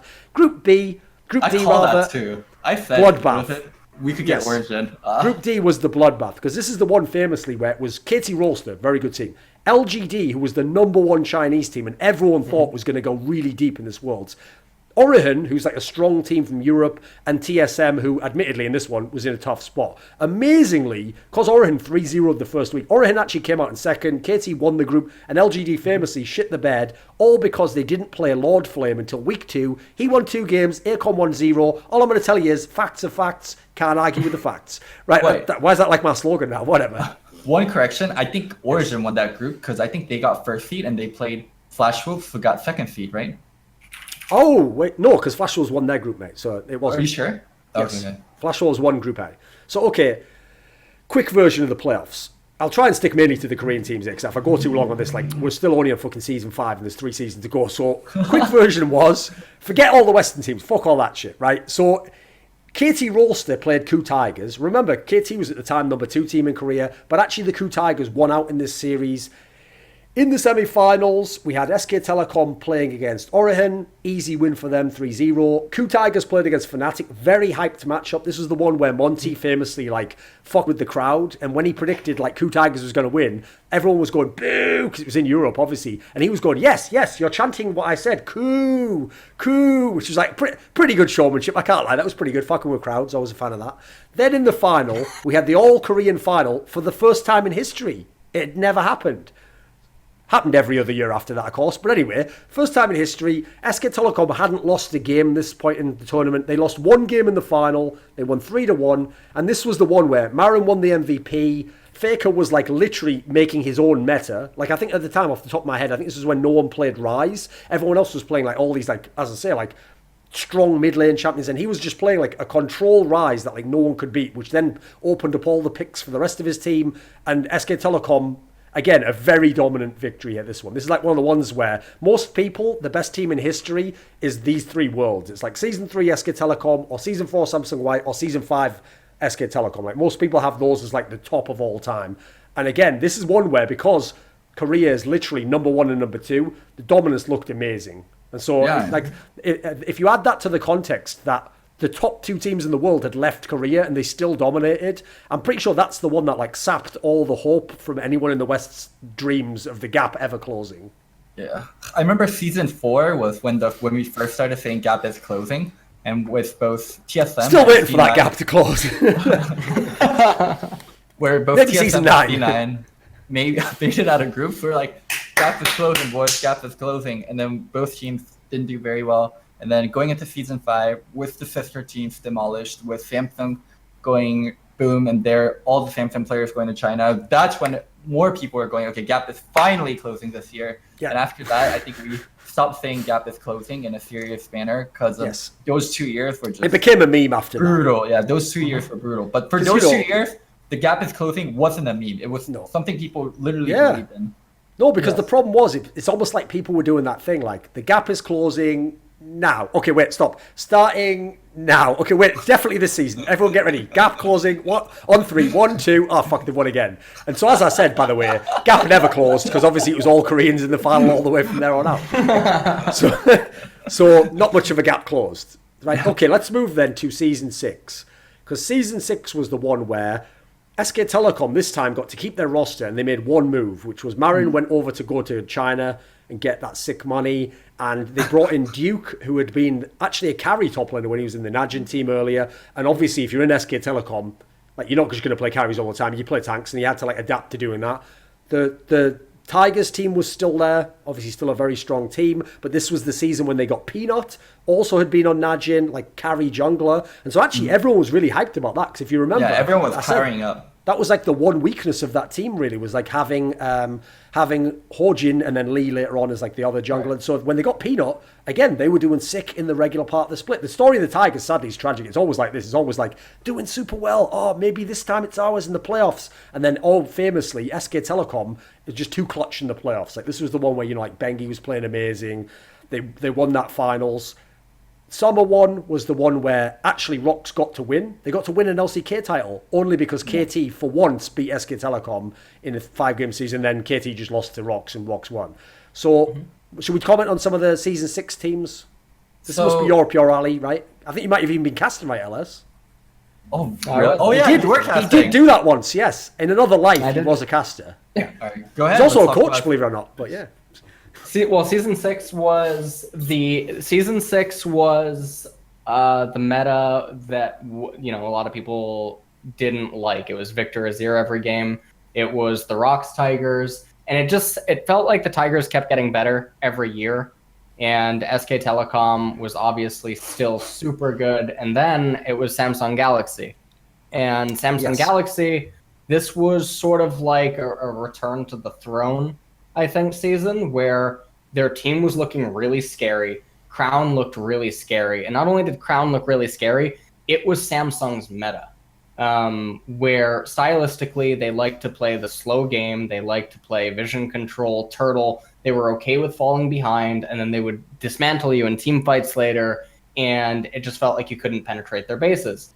And the Rocks Tigers were the polar opposite. They were hyper blitz, aggressive, very strong vision control, very strong map movements, and very good team compositions that were, I mean, they won through team fighting in the earlies and mid games and getting leads and advantages. And then SK Telecom, interestingly enough, was a hybrid of them both.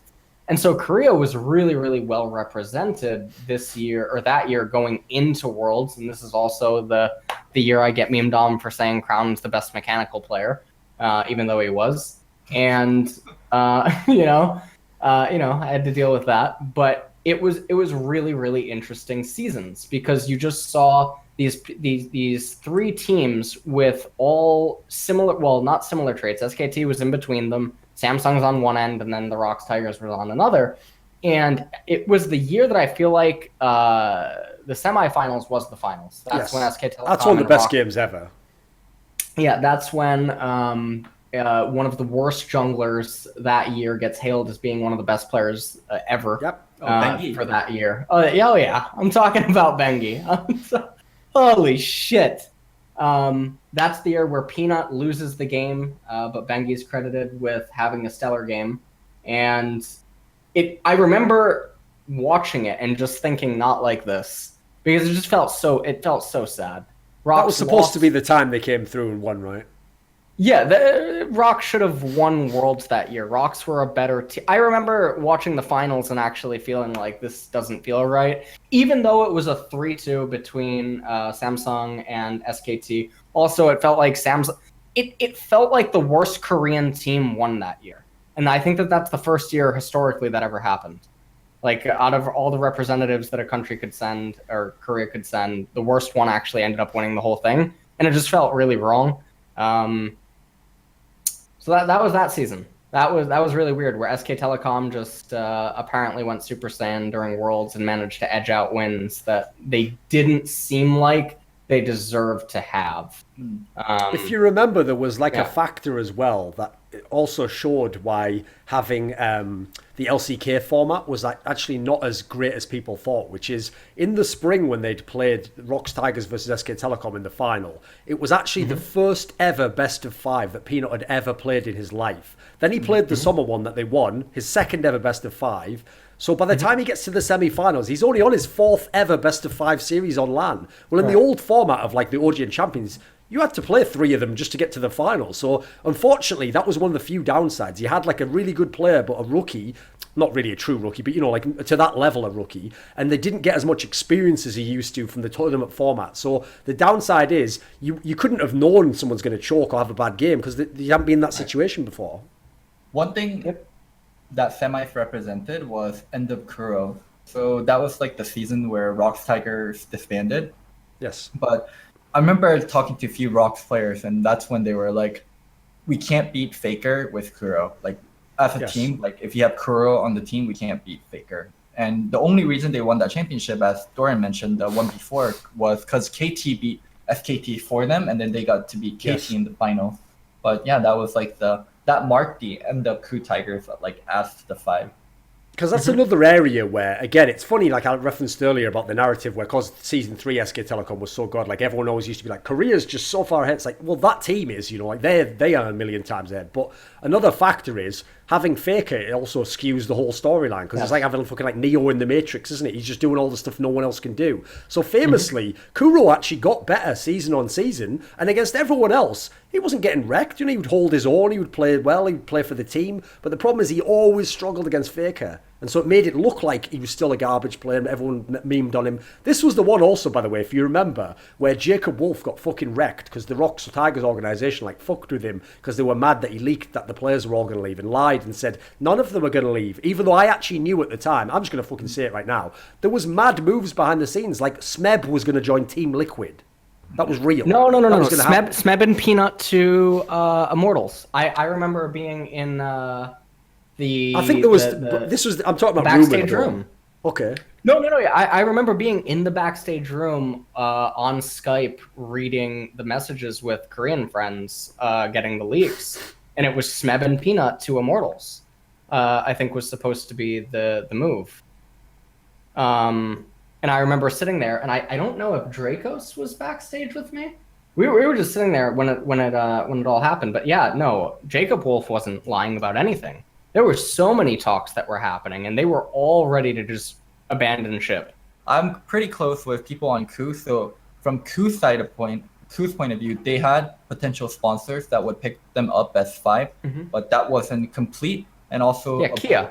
Yeah, and also a big contention was people didn't want to play with Kuro anymore due to them feeling like they could never beat Faker if they had Kuro on the team. So yeah, there was pull from a lot of sides, from North American side trying to pull away Smep, trying to pull away Peanut. I heard about both Smep Peanut rumor to Immortals and also the Smep to TL rumor. Like, you guys aren't lying. You guys just heard separate rumors that are true. I mean, but rumors can be true while still being false. It is a rumor. So there's that pull on that side, and there's the pull of Gorilla and Prey also. They really want to stay together, and them getting Korean offers, and then Kuro in the middle going like, what the fuck is going on? And eventually the biggest break off was Smep was the first person to jump ship and be like, I don't want to fucking do this, I'm going to KT.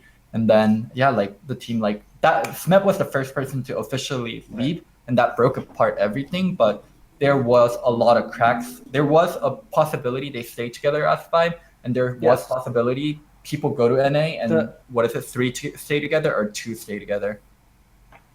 It was, they were supposed to get sponsored by Kia, the car company, and that didn't end up happening. I don't know what month or what day it fell apart, but the rumors all ceased post Worlds because I thought the intention was for them to stay together, and then everything went to shit. If you notice in this storyline, a piece of context to add is that, okay, Rox Tigers was one of the best teams in the world, arguably the best team. Like, as Ellis said, they could have won Worlds. But the theme of the Korean region is that basically, unless you're SK Telecom and KT, which, as Loco mentioned, has a lot of more history in esports, much more established companies, giant sponsors, you just don't have the money to keep players. So unfortunately, it doesn't matter if you're the best. If the player gets an offer, that's why the joke is, like, obviously some players are going to go to China or NA. If they get offered like 3 or 4 times the salary, they're going to take it, because at the time people weren't on crazy money. And so actually a detail as well, Loco, that I've got to add is one of the things I have a lot of respect for with Smeb, especially because now he did get to a position where he might win Worlds, is that he actually got the offer to join SK Telecom. He could have gone as the top laner, but he actually even said, I don't want to join them because I want to beat them, which at the time looked like a joke because it didn't work, but that's a pretty sick mentality to have. Think about how few people would do that. I mean, KD didn't. Exactly. He could have just done a Kevin Durant and said, fuck everyone, just going to take over the whole league, you and me, Faker. So, let's do this, baby. One thing different from Korean esports to esports everywhere else is Korean esports is a form of advertisement. I mean, I guess all esports are to a certain degree, but the reason why SKT and KT have teams is not because like their owners are interested in esports and they want to own an esports team. They do it as a form of advertisements to reach the young 20-year-olds. So they aren't willing to spend money beyond, it being beyond like the advertisement value it has. But cause Faker brings that much advertisement value, and cause Faker is that much of a name, like they're willing to spend. But that's why Samsung let go of Samsung White and Samsung Blue. Samsung as a company could have easily matched any kind of Chinese salary. I don't want to get into an argument of, is Samsung like bigger than China? Of course it's not, but they could have matched the salaries that the Chinese teams were offering. But they didn't, not because they didn't have the money, but because it would cost more than what they thought the advertising value is. It's different in North America and Europe, where you're not doing it for advertisement value. Like 100 Thieves, who are they sponsored by? What, Cavalier? Like Cavalier aren't getting direct advertisement by having 100 Thieves. What they're investing into is the future, that the 100 Thieves organization is going to be worth millions and millions of dollars in the future. That's what they're investing into, and that's why they're willing to pay absurd amount of money and lose money. That's how esports works in North America, but it's really different in Korea, where if isn't going past the advertisement value they're getting, they're just willing to let everything go. Oh, one thing before we move to season 7, so we're getting close to the present. One thing I wanted to ask both of you about, that because it's a theme we should bring up, is that obviously one of the things that happened to the Samsung team is they got Ambition as a jungler. And obviously Ambition, if you go back to when we saw talking about season 3, the team that lost to MVP Ozone, the Blaze that was on 13-0 streak, the Blaze that of Mig Blaze that beat Loco in the finals the year before that. The star mid laner was Ambition. He was one of the best mid laners in the world. But when they made the LCK, because they made the teams get collapsed into each other, at the time they had another player on the Frost team called Coco, who was a better mid laner at that time. And so Ambition role swapped to jungle, and then the next year he went to Samsung. So this is quite a big deal. I mean, obviously there's a storyline coming up later with Score. It's a big deal if you can change role completely and become very competent at it. Like, what would you say about Ambition the jungler, Alice? I think Ambition to jungle was sort of, I mean, we're people have speculated going into, like, as people get older and they lose mechanics or whatever, people always have talked about, okay, well, I'll just move into support, I'll move into jungle and whatnot. I think that his swap is... Some people will say, what is it, Core JJ or whatever? They'll mention that as well, and there's some other swaps. But I think Core JJ, Score, those are like the really two. Yeah, those are the two really, really big ones. I think Ambitions is the most iconic even to date. Just because he keeps showing his head when you think it's like all over for him, and I think that that's so impressive. Even if, like, I don't think that he's as good as other junglers as a jungler, I think what he offers to the team and what he brings is what's good. I think that he found a way for him to still find what his strengths were as a player and then fill a role in a team where he's still relevant, even if he's not individually the best in his role.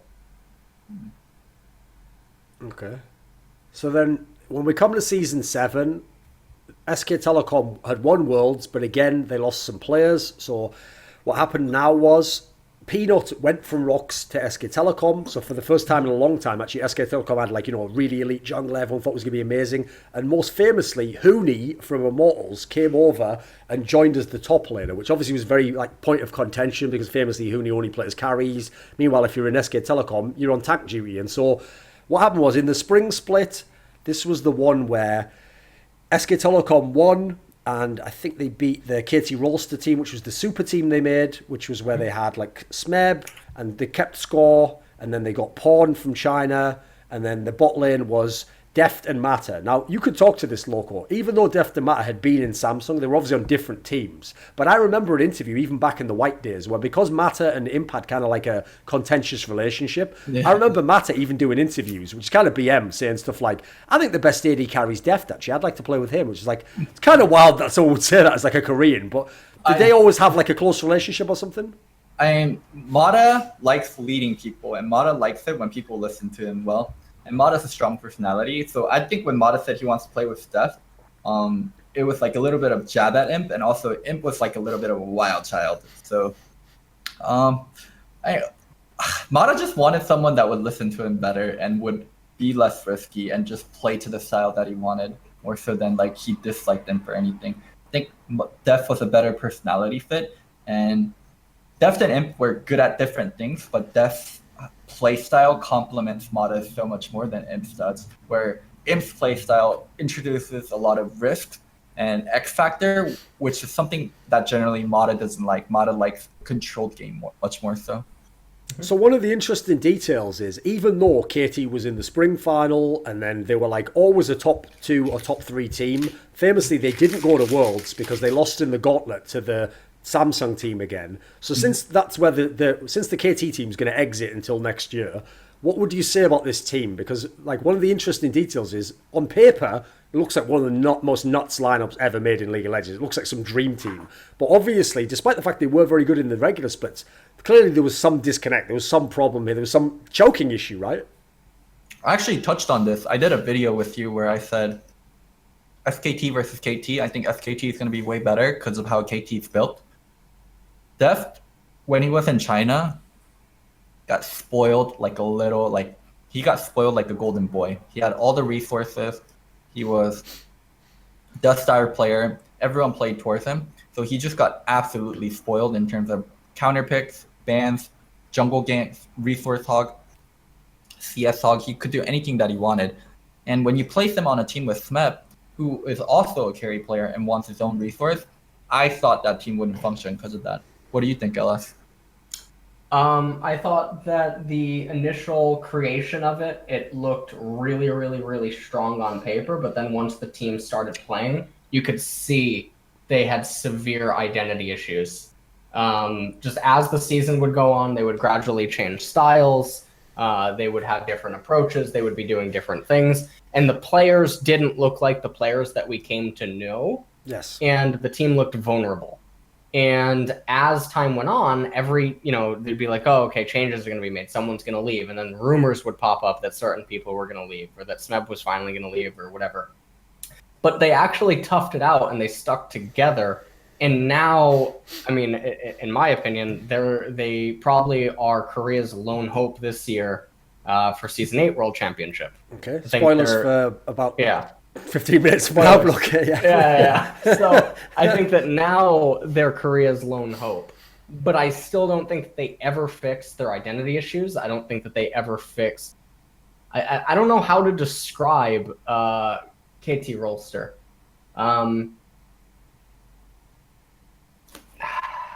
That's one of the things I always thought was weird. It's like top and bottom both want to carry so much. Top and bottom are both they coexist so much resource. And Score holds it together. Yes. Well, this is the reason why whenever everyone in history used to speculate, like, what if you put, like, Expeke with whoever you wanted to pick, Reckless, and then, like, I don't know, some super top lane cat. It's like the reason why you never really had, like, true triple threat teams where all three lanes can carry is because there's only one jungler on the map and there's only so many resources and you can't give all the best picks to every player.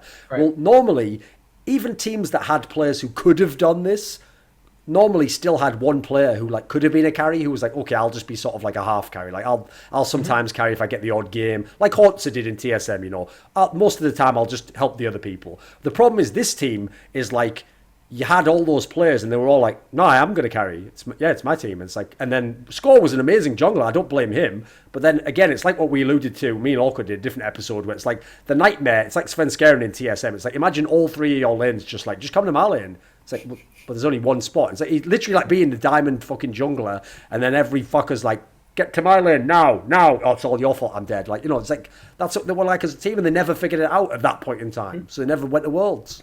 So depressing. And then also the other part of the story is, so SK Telecom was good in the spring. They even won MSI. In the summer, they started to fall off heavily, but they still managed to go to Worlds because obviously they had the circuit points aspect. And this was where the Longju team came up. So this is where we get Prey and Gorilla come back in the story. They come along on a new team that has a mid laner who had already been hyped in the past when he was on, like, I think CJ, right? It was BDD, this like young player who's a very skilled player. They had, as the jungler, obviously... Keenan. Yes, they got in the next year. Yeah. They had Cuz at the time, who was absolute. Listen, if you think Rock's Tigers, apologies to Horjin, you actually seem half decent compared to Cuz, mate. Like, that guy was absolutely. I can't believe this guy was in the Worlds, but okay, he got there, and they had top lane Khan, obviously in the old tradition of having a carry top laner, which if you know Smeb and the Rock spot lane, the playing Gorilla absolutely know how to play around a player like that who's going to be a carry top laner. And they won the summer split, beat SK Telecom in the final. And so the representatives were Worlds, was Longju, SK Telecom, and then Samsung came through the gauntlet again. And like they always used to get that weird gauntlet buff. Like the weirdest thing is, Samsung has never been in an LCK final in this like iteration, but they always went to Worlds. So going into that Worlds, like this was the one LS, if you remember, where really SK Telecom had no business doing anything at this Worlds. Do you remember this lineup? This is the one where it's like everything was going to shit. Oh Jesus! It was so bad. This is where Faker looked really off. I mean, Faker looked off in 2016, but Faker looked off yet again, and this was. I don't even know. I mean, but this is where there's the rematch, right? I mean, this is also. I think that the season 7 Worlds was the worst finals I think that I ever watched. This was the mess with the jungle. Yeah, this is the mess with the jungle. This is where they were trying a bunch of stuff. This is where SK Telecom don't have a top laner. The SKT was just all over the place, but then not only were they all over the place, like Faker was like Goku when he was dying from that virus or whatever in Dragon Ball. Loco, you know how at the moment in America, everyone always in politics tries to compare people to like Harry Potter. Like they're like, Donald Trump is like fucking, I don't know what the name of that character is. What's the evil guy? Voldemort or whatever. You know, like, they always do that analogy, and everyone always tells them like, read another book, because they're always referencing everything at one thing. In LS's mind, I don't know why he hasn't done this series. I've told him like 50 times to do it. Everything in the entire world relates to something in the Dragon Ball saga to LS. Like, yeah, he could relate. Like, I bet when he like actually like when he gets married or something, he'd be like, wow, this is just like when Bulma met like fucking Vegeta or something. Like, that's the only reference I could give you there, LS. But like everything relates to that. Like, here's the thing, I hope you have kids one day, mate, because you'd have some amazing bedtime stories. Well, son, I think LS can't have kids unless he adopts. Could happen. That's not true. There's other options. Yeah, you could listen. For all we know, you don't know what. No one knows where we'll be as a species within the next 10 years. So just let's not judge, okay? I'm just saying, I would love a little Gohan to come into Ellis's life. Oh wait, Jesus. I want to kind of contest Ellis on season 7 and him saying like Faker looked bad, because I think that was Faker's best year, and I'll say why. Mm-hmm. You can't truly shine. You can shine the brightest when things around you are dark. Yeah. When Faker had Bang, that was really good. When Faker had Marin, that was really good. Like, he had like stars shining with him, so Faker wasn't that bright. But that year, Faker was the lone light on SKT. Like, Bang and Wolf looked terrible, and Blank and Peanut were both like semi-existent junglers. They were both bad. They had 2 bad junglers. It wasn't enough that they had 1. Yes. 2 bad junglers. And that meta was so top dominant, or top tank dominant, and Huni did not know how to play tanks, and Huni could only play carries.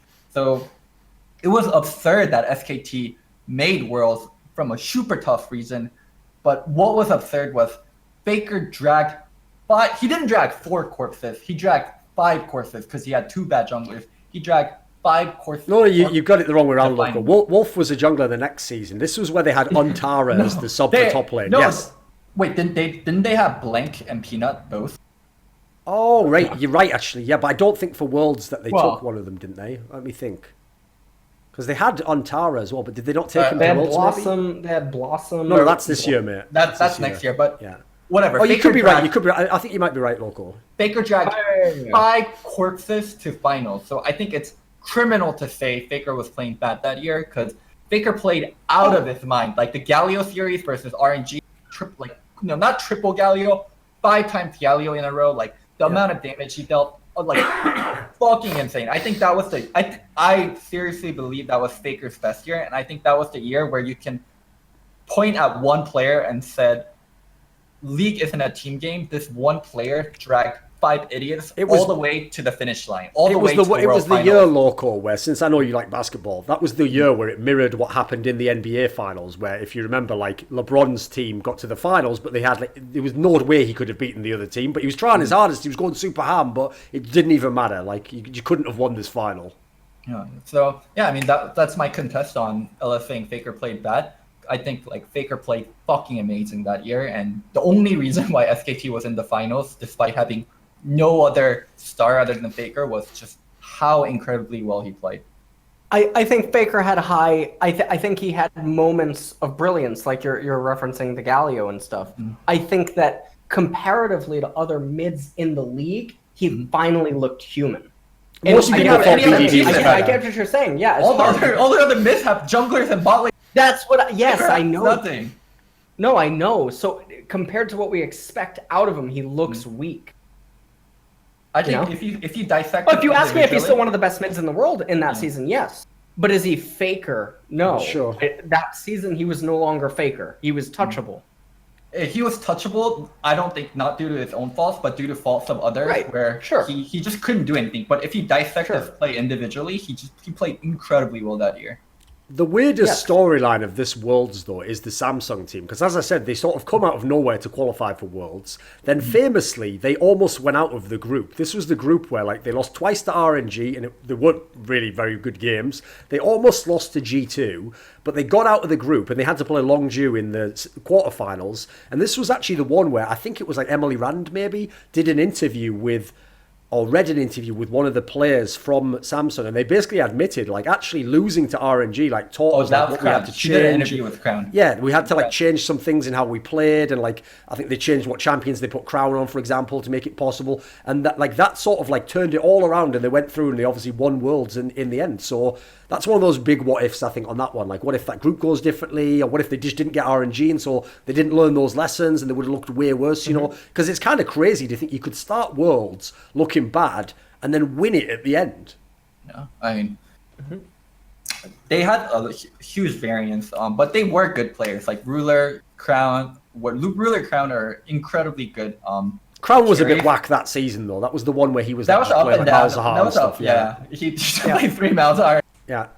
Their League is a funny game where if you're on certain champions without having a lot of skills, you can still function as a player. Yes. Like, I think Malzahar is like a really obvious one where mid is like a super skillful position, but by being Malzahar, like you get to skip through a lot of things. It's League is a weird game in that sense. Yes. Right. LS, that ends the history lesson, mate. Season 8 now. So we'll go very quickly through this one because everyone knows it, but we'll get to Worlds and we can do the predictions. So Season 8 was obviously the one where the first half's a very simple story. You had one change to King Zone, which is exactly what I said. They upgraded at the jungle position. In fact, the same way SK Telecom had before. They got Peanut into their team instead of Kaz, and now everyone was like, fucking yes. And this team was rolling people in the regular season. Like, they were so insanely dominant. The only series they lost was one of them they couldn't use Khan because he was suspended, and the other one they lost, he played game 1 hyperventilated and had to leave the arena. So when they then won the championship over Afreeca Freecs in the final, KT was still pretty strong at this point in time. Then you got to, and in fact KT just brought in that UCAL guy instead of Pawn, which is a key change because obviously, in fact maybe we can talk about that. What do you think of the difference of bringing in UCAL over Pawn, Ellis? Because obviously UCAL was like a rookie player, right? Fuck me up. Pawn is terrible. Okay, you can't watch the guy in 2018. Yeah, no, in 2018 and in 2017. Yes, sure. He was absolutely abysmal. And I remember getting into arguments with people on fucking Twitter, and I'm just sitting here thinking that we don't even watch the same goddamn game, because sort of like what Loco's saying about Faker, how he's the only thing, he's like the diamond in the the dirt or whatever you want to call it, whereas the only thing shining on SKT that one year. Pawn was the fucking black sheep. If you individually watch his play, it was so terrible. You think he belongs in NA. And now we're coming into this year, and then finally... Why you gotta do NA like this? What did NA do? He belongs in NA. You come into 2018, and you finally get UCAL, so they finally actually have a sentient being in mid lane. And then finally, KT's the only hope that we have this year for Korea. Okay. What do you mean we? I'm the we. You're the. Fuck you. Fuck you. No, you're an NA now, Loco. That's your region, mate. Oh Jesus. So KT is the only hope that we have this year. This is legitimately the year where I think that number 1, Korea is not the favorite to win, and then number 2, Korea did not send its best teams. And I think this is really scary, especially because Korea's best fucking team representing them has some identity crises still. But anyways, Pawn and UCAL swap is the best thing that KT ever did. Because they finally actually, like, even if you make arguments maybe that UCAL doesn't have an identity in and of himself, he's so strong and stable fundamentally. He balances the 2 lanes around him. Yes. And so with Score, super Pobelter. I think. Yeah. Yes, that's why my joke, Loco, is that he's the. Never do. My joke was he's the Korean Pobelter. Pawn's Kuro 2.0. Yeah. Jesus Christ. You zoom in on his gameplay. I don't know what the fuck people are watching for the last year and a half. I see these goddamn Reddit threads I get downvoted. I'm like, what are you fucking looking at? It's so infuriating. This is like the same fucking idiots that said I was a moron for claiming Crown was the best mechanical player. You can't watch the actual individual gameplay Watch what opportunities the person creates for himself, what opportunities he finds his own way out of without the reliance of his teammates, what min-maxing is he capable of in his own fucking situations without going, Daddy Def, please save me. And you realize he was a terrible player. I'm sorry. He's one of the worst mids in he doesn't belong in LCK. I mean, and LCS, he said. God. I mean, LCS is even pushing it. Come on. NA Challenger, right? Okay, there we go. NA Development League for porn. Yes, there we go. Oh my God. No, but honestly, you can't watch his own gameplay and say that he's good. You just can't. You're being dishonest. You're not an actual analyst. And you just clearly don't know what fucking alternatives exist inside of trades and possibilities if you watch his gameplay and be like, yeah, he's doing all right. Because like what you said about Looper a few years ago, his stats don't fucking matter. They're inflated. Yes, of course. They're completely inflated. Look at his actual gameplay, the way that I looked at Crown in 2016, and I made the assertion that he was the best, based on things that your stats can go fuck themselves, because they don't tell you the actual story. You mean by eye test, right? Like looking at it with your eyes and like look at it with your own eyes. Ask yourself, what else could the champion have done? That's the most important part. What else could the champion have done in these exact moments? What more? This is why I said Teddy was so fucking good, and people still don't give him the credit that he deserves. Is because you ask yourself, what can the champion do in this spot? What things is this guy capitalizing on and noticing and punishing through his own volition without the reliance on teammates? And that's how you arrive at realizing players are good before their time. I said Khan was amazing. A year before people picked him up, Khan almost ended up on fucking Team Gates in NA Challenger Series, all right? Man, you want to talk about a goddamn what the horror fuck story. is this? Khan almost ended up on Team Gates. So Khan almost went there. I can't believe Khan almost played on a team owned by Trick2G. What the fuck? Is this a simulation? Am I alive right now? No, I almost arranged that. I was supposed to end up on that team. But I was trying to pull Khan over. But it's getting so sickening. I don't know how many goddamn years I've talked about players way before they blow up into superstardom, and people think I'm fucking pulling shit out of my ass because I'm not using stats to supplement my argument. Yeah, that Raven kid. Who? No, I never said.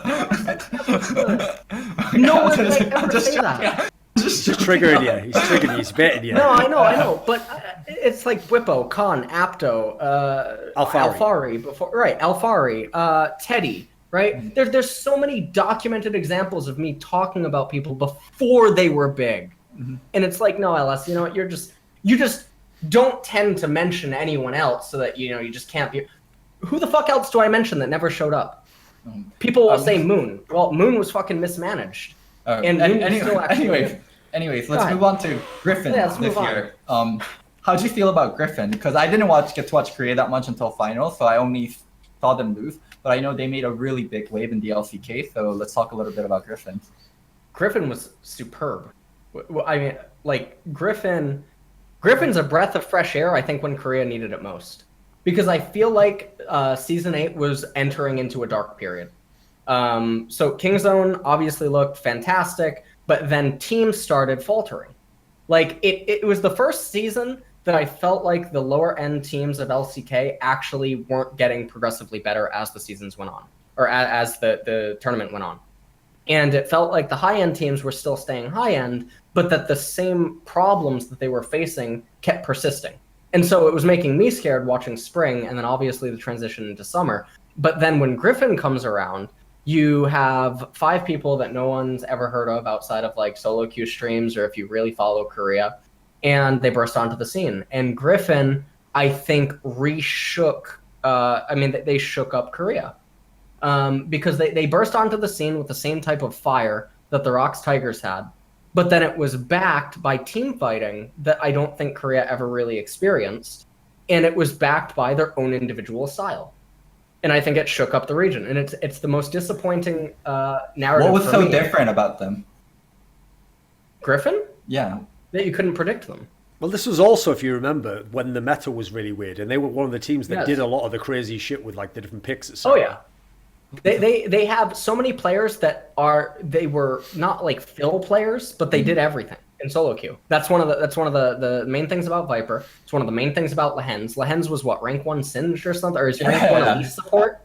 Elite support and Singed. Yeah. He played Elite support. I don't know if he got rank 1 with Elite support. but he played Singe top lane too. He played a bunch of other unorthodox shit throughout the season. Chovy, I think, was known for playing multiple roles, not just mid lane. So you had these players that they all played every role, right? And then Tarzan, where the fuck did he come from? That just made no sense. One thing I want to clarify: anytime we talk about Tarzan, there is a Korean jump that has nothing Tarzan, to do not with Tarzan. That has nothing to do with NA Tarzan. Everyone always gets this confused, so I want to clarify. Yes. So I mean, they have 5 players that seemingly all know so much about other roles, and they all came together, and they came out on Griffin. I mean, they also had subs which got used seldomly, Rather and whatnot, and they burst into the scene, and they were looking untouchable, and now we don't have them at Worlds, which is really sad. Because I think. Do you think they're the best Korean team? Yeah, I think they're the best Korean team. Okay. If they were at Worlds, would you have them as favorites over any of the teams? I think that they would give RNG the hardest time, because RNG has the luxury of Uzi versus Deft. Deft can't actually compete.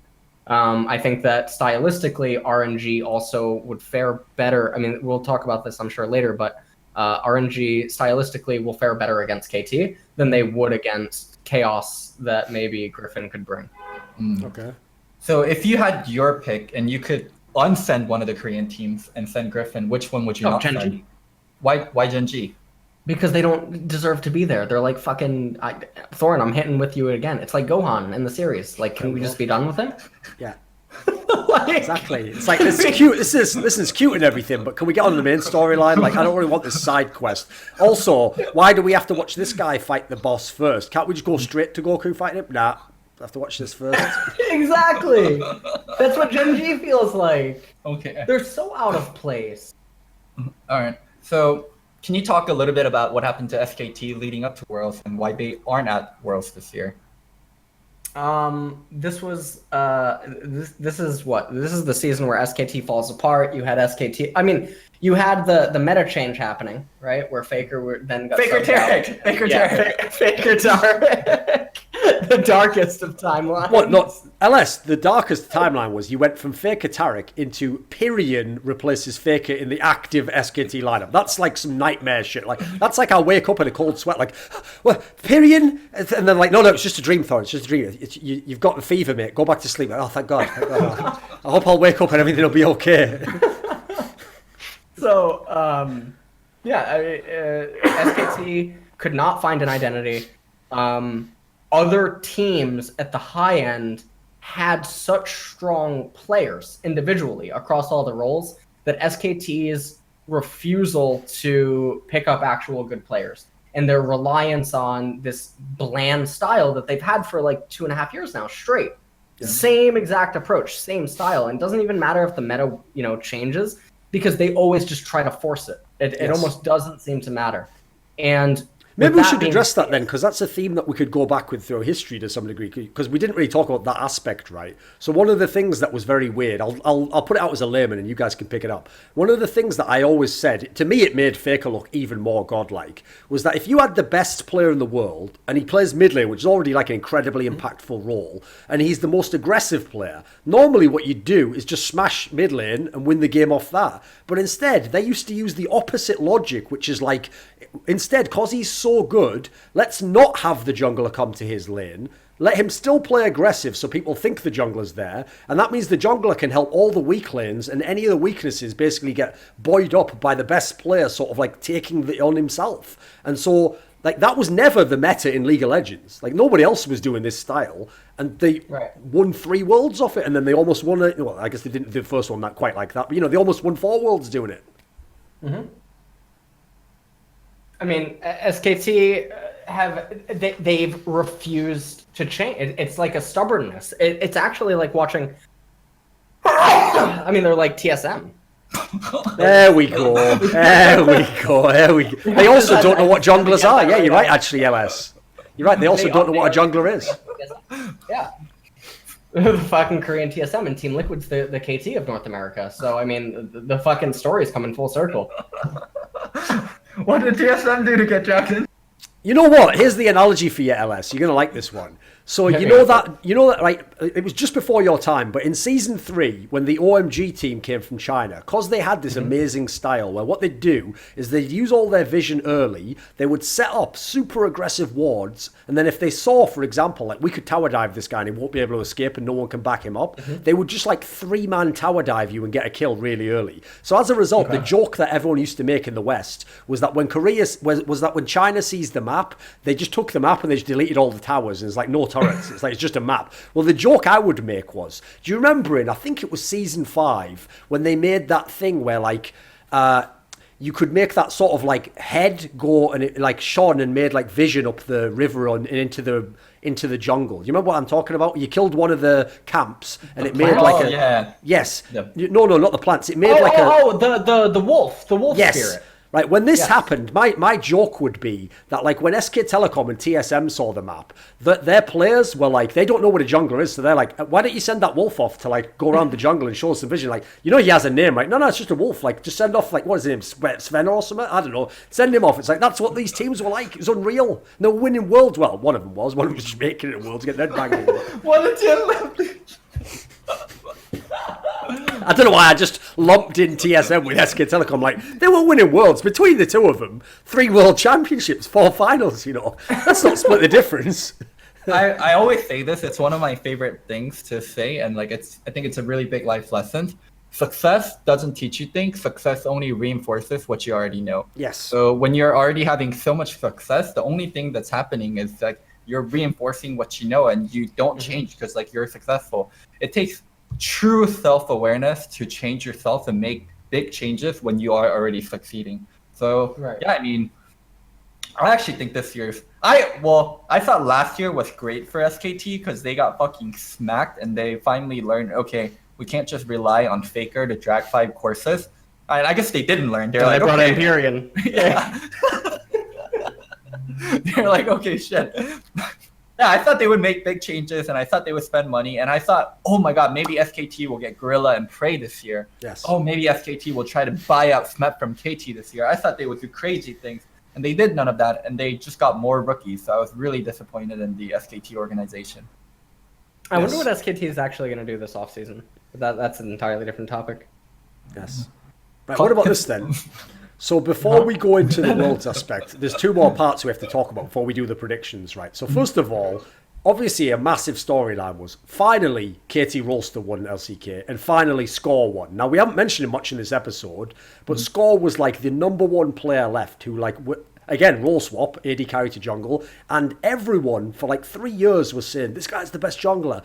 But sometimes he didn't go to Worlds, he never won LCK, and it looked like he was going to have like that one of those tortured careers, you know, where you just never get to win. So what do you think about the 2 sort of like loser individuals turning it around and winning at the end?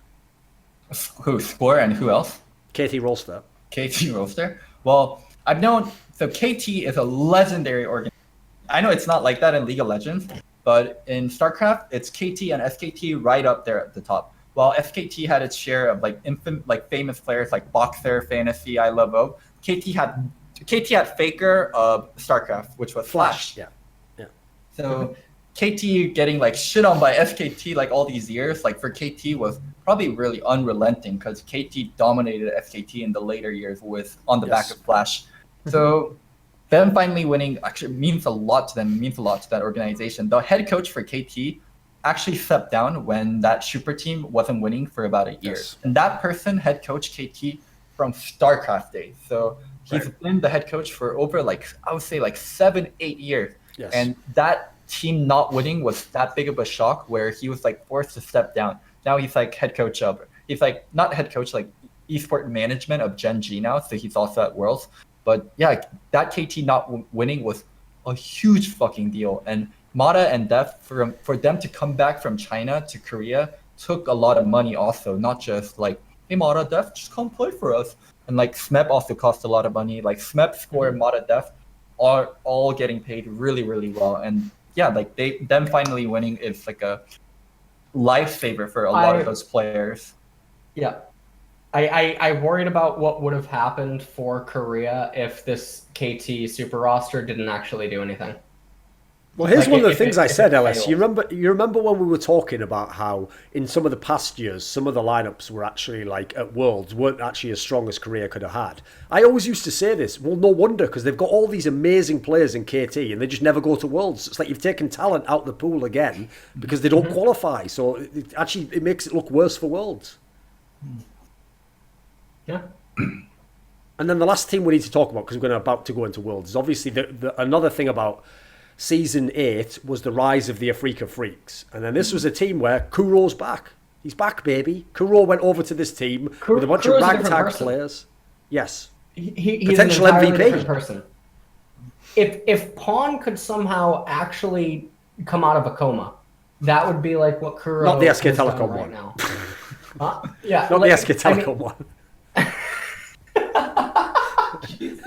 I think Kuro, And keep going. Come on. I Don't think- get too rattled. Hold it while, together. while Ellis is recovering, I'll touch Yes. a little bit on this. I think Kuro getting dumped by 4 of his closest friends, or 3 of his closest friends, I would say, Smep, Gorilla, and Prey, and then being like, we don't want to play with you, dude. Like, we can't be Faker without you. Must have, like, clicked something in his head. I watch his games now, and I like the tags the same, but I don't see the same person. It's that much of a metamorphosis, I think, like over the last year. It's just so different. It's so weird. And I don't even know how someone who has had the same play style so ingrained in him for so long has managed to change that. That's I the really Faker do wonder. Yeah. Yeah, I wonder if it's that, and I also wonder if it's Uv. Yes. Because Uv historically, fantasy, best, like I'm talking about StarCraft, like icons, right? Bisu to a certain extent, right? Uv he's the reason that we say the term macro the way that we do. He's one of the OG gods in all of Korea. He's one of the pinnacle of esports. He's one of the faces. And he's the Afreeca coach. And I don't think a lot of people know just who Uv is. They might know him as that guy that got reported in 70% of the game. It's not even a surprise if you know his personality. I want to even tell even a crazier story about Uv that's not public. What is it? But it's public to people that know. So that DC gallery that we talked about way earlier in the episode, like the 4chan of Korea, right? So there's a StarCraft forum for that. So there's DC gallery StarCraft, okay?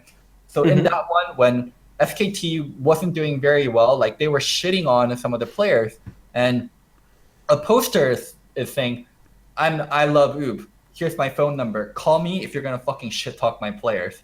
And then so there's an infamous screenshot where a fan like is texting that number saying, hello, I love Oob. I'm so sorry, but I think someone's impersonating you on these forums saying, giving out your phone numbers and to call you. And then he's like, no, that's me.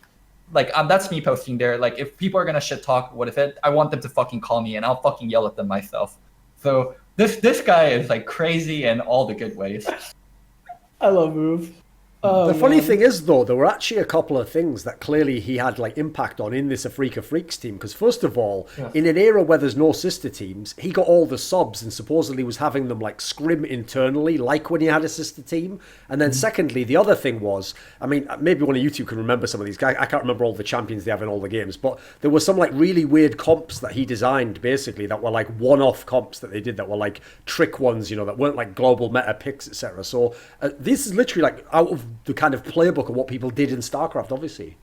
Yeah, he wanted people to break molds. I think one infamous thing that really I remember with Afreeca Freecs is they started doing the AD starting Relic Shield first. AD starting Relic Shield to make sure the support gets Ardent faster when it was the Ardent meta. Yes. Another champion thing that they do is heavy recon priority, heavy priority on Gragas. Like, I love breaking people out of the box and doing crazy things. Like, he was known for cheeses and StarCraft 1 and stuff like that.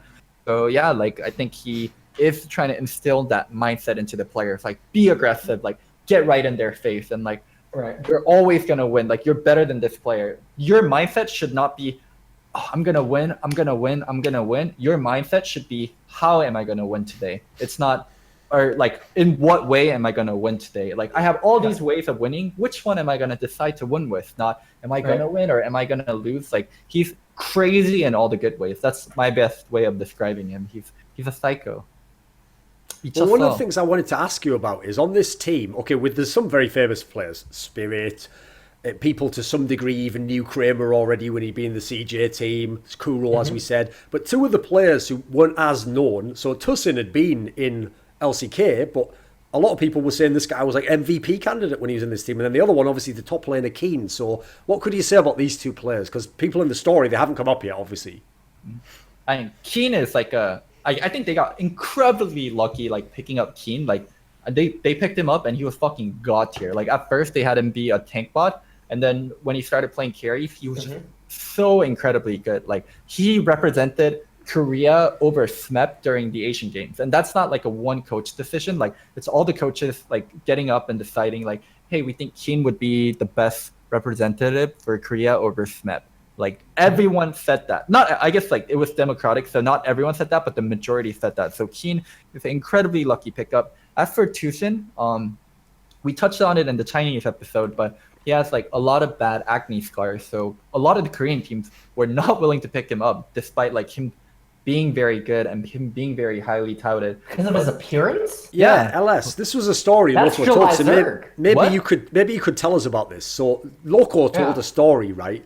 That basically, because Tussin had this really bad acne, and people might not understand to the extent, because when I say to people, I told people this when I was living in Korea, I would say to people from America, Korea's a very superficial culture, like they care about looks, and then they would be thinking, well, we do in the West, look at all the pretty people on TV, and I was like, not in that way. I mean, like, everyday people have to be good looking. Like, people are getting surgery and stuff. Like, could you relate some of this aspect? Because Loco was saying, basically, this is the reason why some teams didn't bother picking this player up. Didn't matter how good he was in the game, they just thought he's not good looking or marketable, Let's talk about one of the best players Korea ever had in StarCraft 1 that was also revolutionary. I mean, I just said his ID, Jelizerg.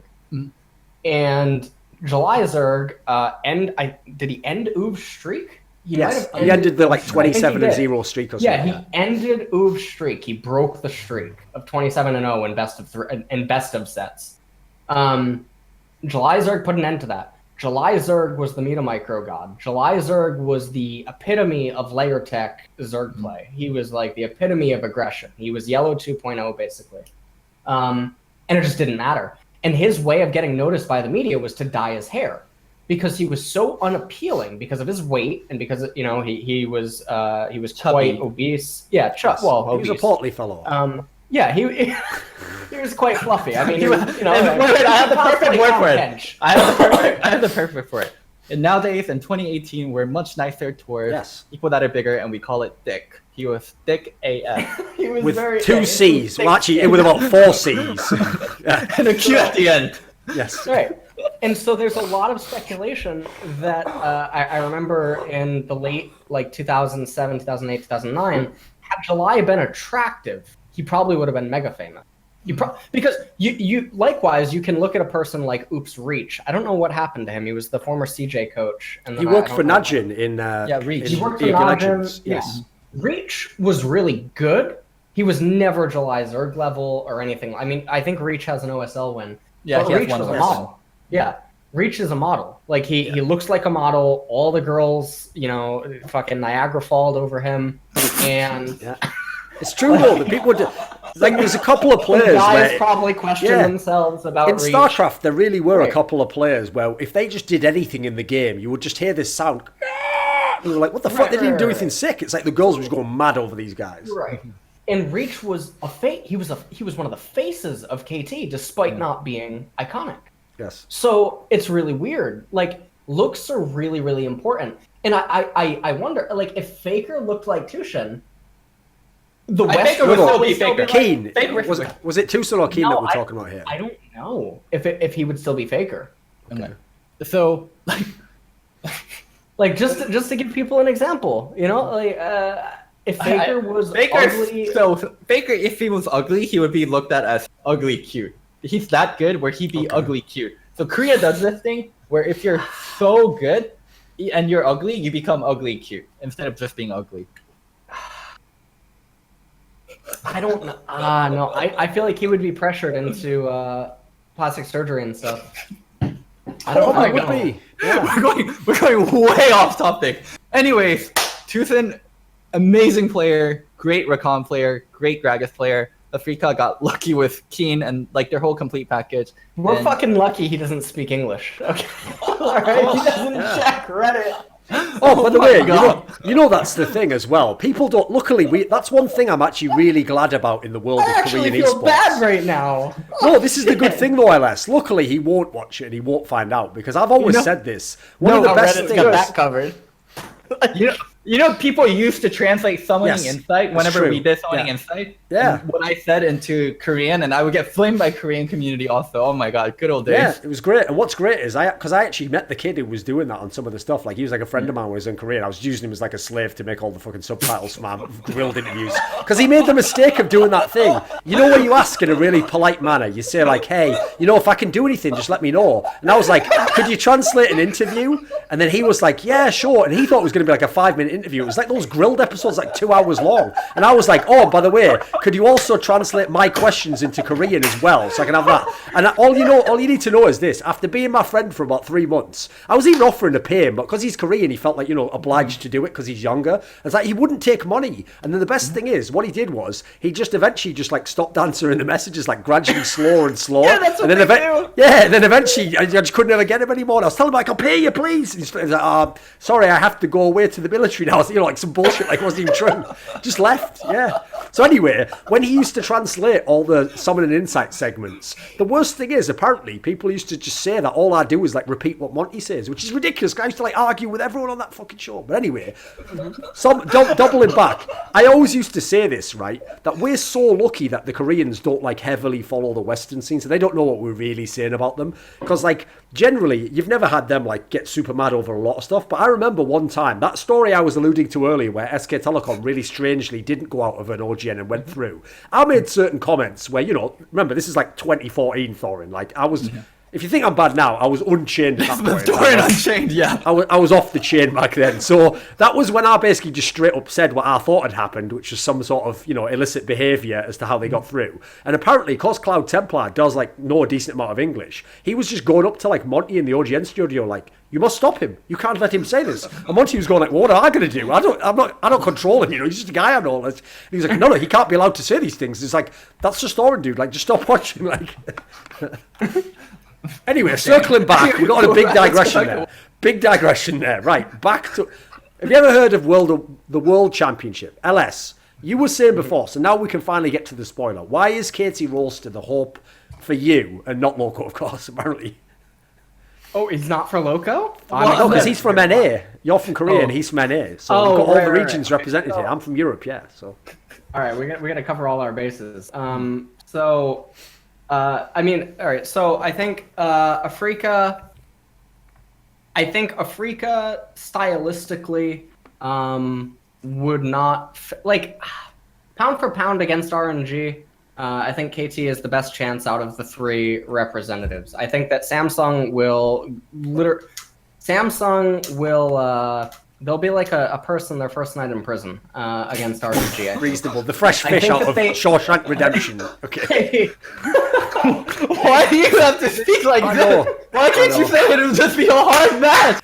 Why do you have to speak like this? Why is that the It analogy? should be a difficult match. Yeah, why is that the analogy? It's too vivid. The imagery's too vivid. Why do you have to make? Why can't you say the matchups are just not well set for Samsung? Why do you have to speak like this? I gotta bring the views, Loco. Yeah, I know. Yeah, I can't. He's bringing some heat. I can't lie. So. Again, please, if you're in KT Rolster or any other team from Korea, don't watch this one. Just tune out now. You don't want to hear any things we have to say. It's going to be bad for you because you're going to go and translate it. What's he saying? What does he mean? What is prison? How do I Google this? But why would I be in prison though? I'm just a player. Why would I? And what would happen to me in this American prison? Koreans have the same. Don't drop this though. Koreans have that same. The same joke. Okay. That's the same joke. Yes. Oh man. Okay. I think KT is the strongest representative going, and I like even that worries me just because I feel like one of KT's main aspects is just neutralized because the disparity is so big. Like if it was a few years ago, I don't think the disparity was as big as it is right now. But I think Uzi is just on another planet. compared to any other ADC currently in the tournament. So I think that like you look at Genji. Genji is I don't even know what Genji is. Genji is like they're a bottom-centric team. They're a good bottom-centric team that gets better through mid and late game. They play good disciplined macro and they play team fights well. Yes, and I don't think that that's what you want against RNG.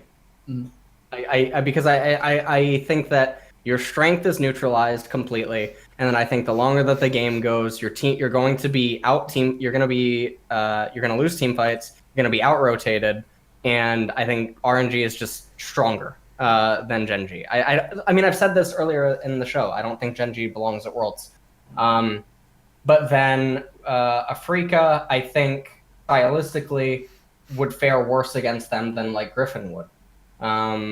Because I feel like the strength that Afreeca has going for them isn't strong enough when all things are considered.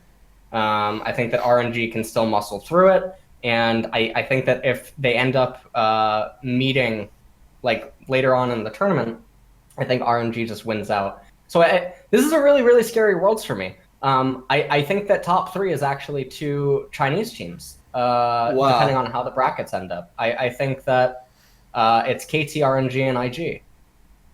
Wow. I don't think the other 2 Korean teams are better than IG and RNG. Where's my bias right now, Thorin? Well, to be fair, by the way, for context, because we don't know when this video will come out, this is when the Afreeca team's already lost 2 games, so like they already look pretty rocky. Yes. You know, like, listen, they can still get out of groups. You can win all the rest of your games and be fine, but it is already looking like as you said, most people thought Genji was the worst Korean team, and some people thought because Afreeca has some very good players, you know, they'll have a chance, but they're already looking a bit dodgy. So, can they not pick it up? Can they not do a deep run? I mean, they can do a deep run to semis, but I think if they meet IG or RNG, they're done. I think if they meet KT, that's the darkest timeline. If Afreeca meets KT and then beats KT or something like that, because that's just like a stylistic. That's like the triangle type stuff that we talked about before. Rock, paper, scissors, Yeah. So if Afreeca takes down KT, I think Korea loses the championship, sadly. Where do you stand on it, Loco? I think without SKT, everything's a little bit harder for Korea. Like SKT was that unpenetrable wall that just propped everyone with it, and like they rise. Just the entirety of Korea rose with SKT playing. Now without SKT, Korea is much more mortal, and I agree. KT is the favorites. KT, RNG. The thing about Afreeca is because they don't get to run their full 10-man subsystem, it is much worse for them. Yes. I thought they'd be the team that suffers the most from only being able to bring one sub. And as for Genji, I'm a little bit more hopeful for Genji than LS is. Genji already lost to RNG at the point of recording this video, but they're a slow starter team and they still are a very solid basis team, and they have a deep history at Worlds, so I hope they can pick it up. The biggest thing they need to work on is like just Crown playing better and Haru playing better. As long as they can get their mid and jungle a little bit more set, I think Cube, Ruler, and Core JJ are solid enough of a trio. Like they really hold it up in the side lane.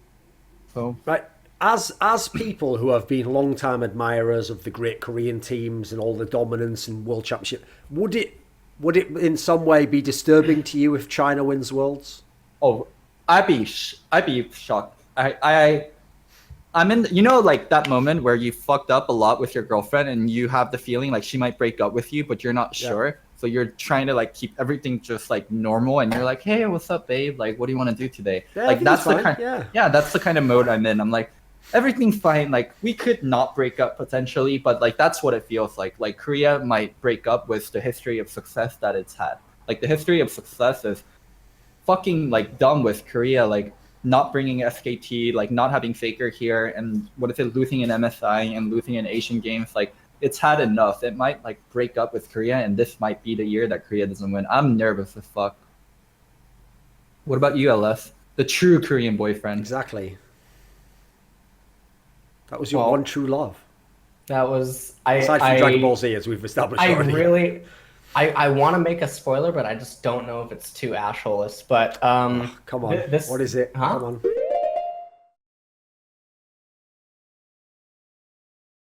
Do you want me to hit you? You already done enough. We're gonna get You've already done enough.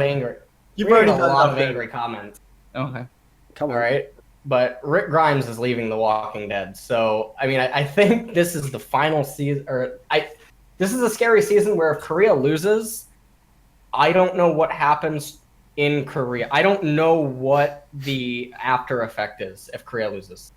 But I do think so like no one knows how Rick leaves the Walking Dead, but it's looking like Korea's gonna die. So, unless KT does something, I think RNG and IG are just too strong for the Korean representative. Right, just a note, whoever's editing this video, go to where he said spoilers, because we all thought he meant spoilers for League of Legends. Go there and just pause the video for a second. Put text on the screen that says, if you don't want spoilers for The Walking Dead, just skip 5 minutes, because you're right, there's going to be mad angry cop. What next? Are you going to tell them what happens at the end of fucking Citizen Kane as well? Why is this analogy here? Like... Snake kills Dumbledore. Snake kills. Yeah, exactly. What the fuck? Okay, fair enough. I see where the analogy's going. I'm just saying, yeah, you have unnecessarily ruined like fucking 8 seasons of something. I watch Walking Dead. Fuck Wait you. a minute. That's perfect. That's the analogy. We're on like season 8 of like fucking League of Legends. Oh no, you didn't give me the chance. I was going to compare come on. the Coup Tigers and GE and Kingzone do it. to Okay, compare it. fucking Negan. Where did he go? You know, he just kept getting better every season, and then they did him like that. Yeah, Korea did lose 2 really strong teams like Prey, Gorilla, BDD, Khan, and Faker and Bang. These 6 players not being at Worlds is a huge there's a huge chunk of Korea not represented. That's definitely true. Yes. That's also kind of whack, right? So KT, when they had the super team, didn't make it, and now Afreeca doesn't make it, and no, not Afreeca, the Kingzone team doesn't make it, and they have all the super players as well. They have a bunch of the best players in the world. Mm-hmm. It's really like if Griffin didn't come out this summer, I would be really scared for season 9 Korea, because there's already so many complaints about. So this is a little off topic from Worlds, but there's so many complaints about the solo queue. Sure. There's a limited supply of players remaining. More people want to go abroad. More people want to go overseas.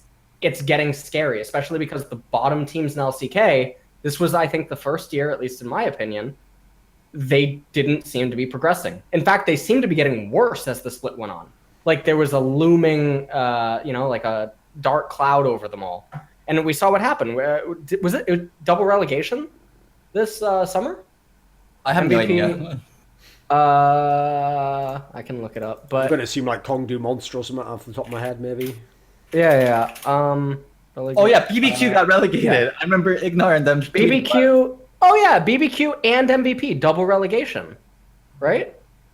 I think. Where can I see relegation? What doesn't show me? It'll be on one of the tabs at the top, I think. For like summer, you have to go to LCK summer, then there'll be a tab along there. Just literally navigating fucking Gamepedia or whatever on a line. I'm just gonna point out that fucking Gamepedia doesn't have a page for Isle of Uv. They need to get their shit together. To be fair, you could make it. It is a free fucking encyclopedia, so you could just go ahead and make it after this episode. But you won't. Oh, really? And that's why no one's ever made it, yeah. Everyone can edit it. I could go edit your page right now and say, hates The Walking Dead and doesn't know anything about Dragonball Z as trivia on your page. Like, actually, here's a joke you'll like. I actually had one like that, where what I did was, I told people... Yeah, double relegation. Because you can edit people's like Lycopedias and Gamepedia. I told people as a troll on one episode I did with Monty to go to his page, and no matter how many times he goes and fixes it, you have to go back afterwards and edit it so that in trivia it says that like the most inspirational song of his life was this song called like Creed with Arms Wide Open from the 90s, because it's known as like a really cheesy track that like, you know, only like emo teenagers are being new. And obviously it's the exact opposite of what Monty would want like people to associate with him, because, you know, he's like about like being like very vintage and like classic era. Yeah. So like, and here's the best thing: people actually did it. People went and edited it, and the thing is, because I told them to do it, once he like didn't even bother fixing it. He was just like, "Fuck you." He just sent me a message like, "Fuck you," and like a screenshot. Like, so. Do you find the page yet? Yeah, he said relegation. Yeah, double relegation. So I think that with like the one good thing is that the LOL park and everything. I think Riot did a fantastic. Everything looks great. Yes, looks good. Everything I've seen. The future looks. If in Riot, Future Yes. isn't Riot. Where the past and the present was with OGN and Kespa, now the future is with Riot. So OGN and Kespa did a pretty good job of Yes. making sure Korean League drives, even with like the Exodus and everything. Now it's up to Riot, and let's see how they'll do.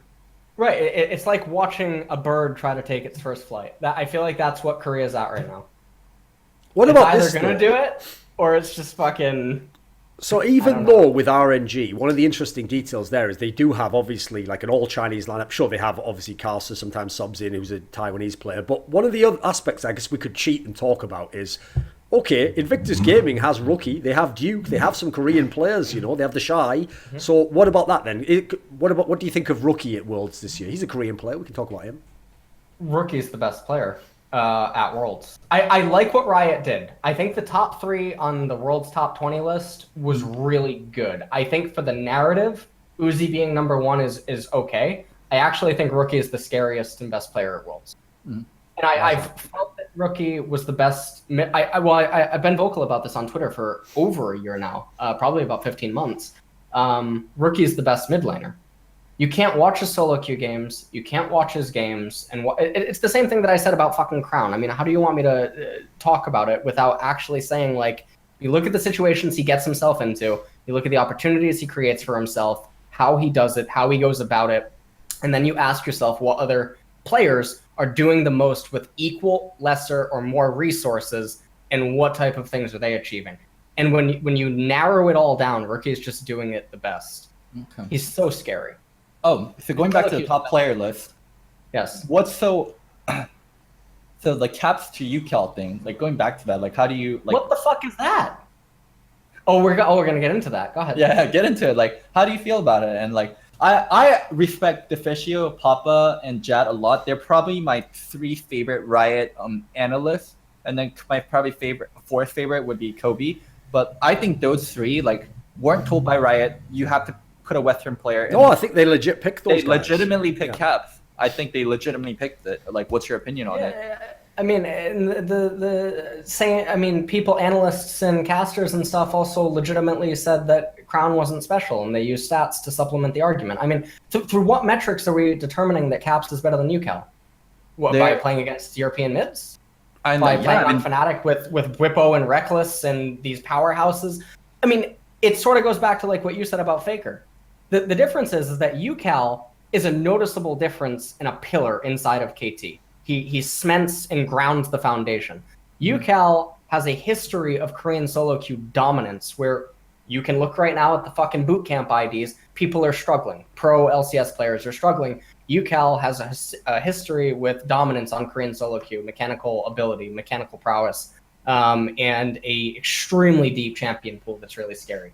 UCal, I feel, has proven himself in more ways than Caps has. It doesn't mean that Caps isn't capable or that Caps isn't a fantastic player. And Caps is definitely the best, I think, Western mid right now at this point in time.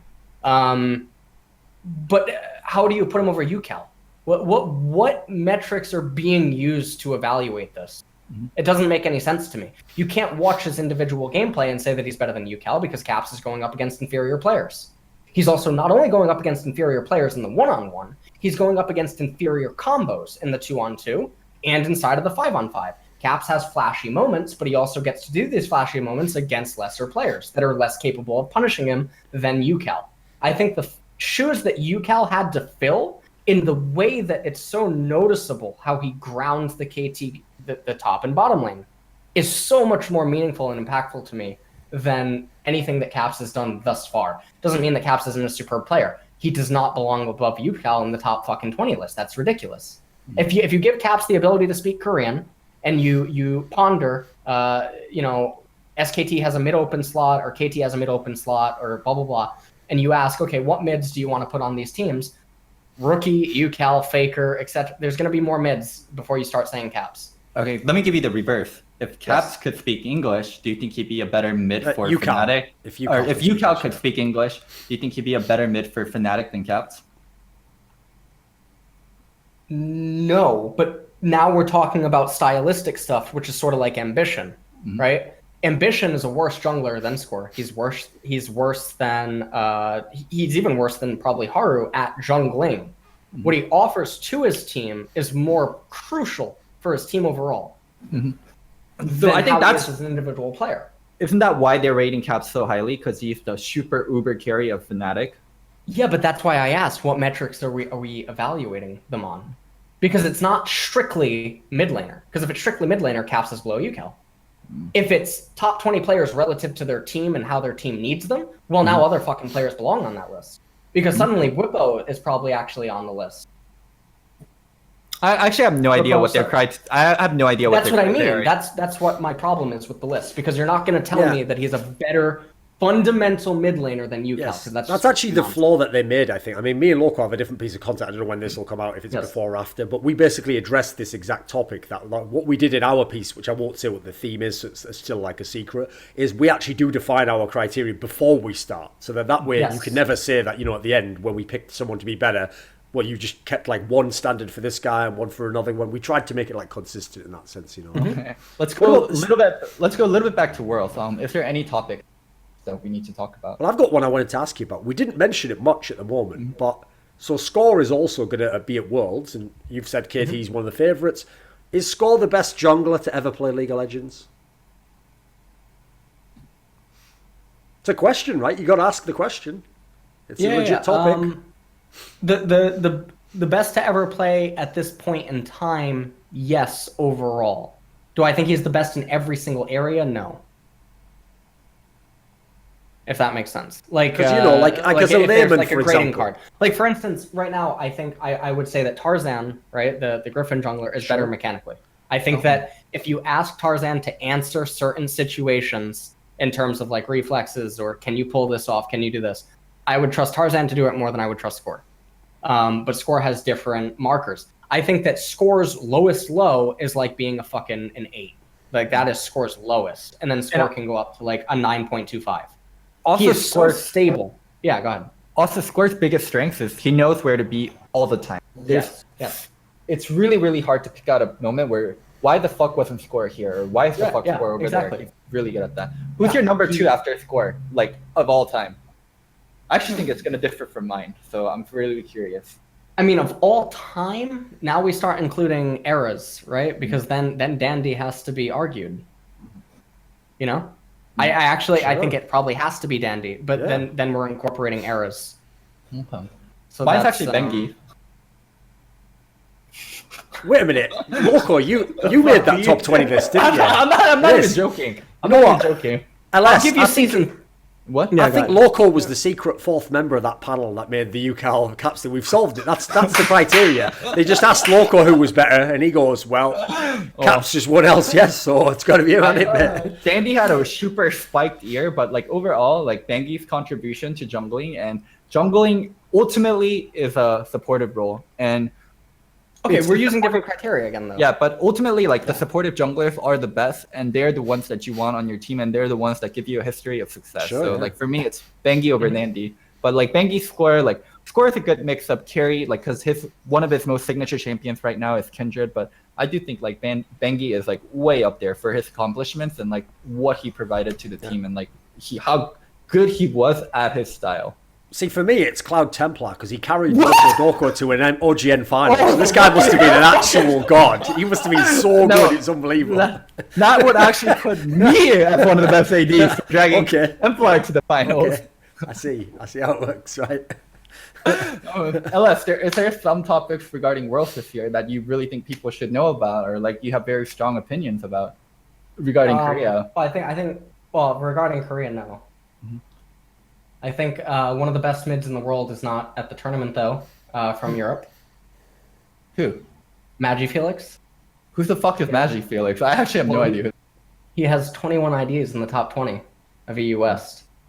I just wanted to throw that in there for you, okay? This is like the most hipster thing you have ever said on any show ever, and that's saying something right there. He picks out a Western player no one's ever heard of, based on solo queue fucking accounts that none of us know, and goes, there's 21 in the top 20, Duncan. Do you have a Korean topic that you want to talk about? Yeah, there's Western. Yeah. Oh, you cut out. Oh. Right there you go. You're back. Oh, he DC'd. Okay. Okay. Anyway, it was just hilarious because I asked him game players and LS is like, yeah, there's this European guy you guys all I need to know. really hear about.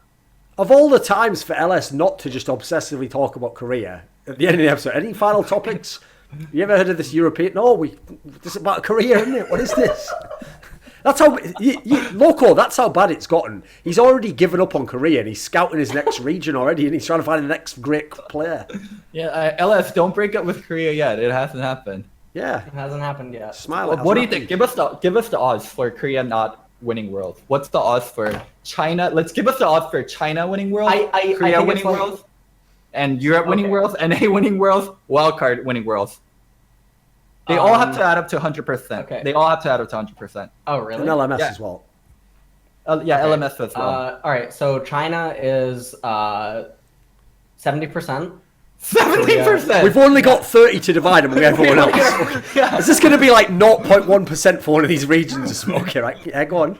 I'm gonna give 29.5 to Korea, 0.4 to Europe, and then the rest of the regions can they can divide. We can have the Wait, rest. so basically it's 70% China, 30% Korea to you.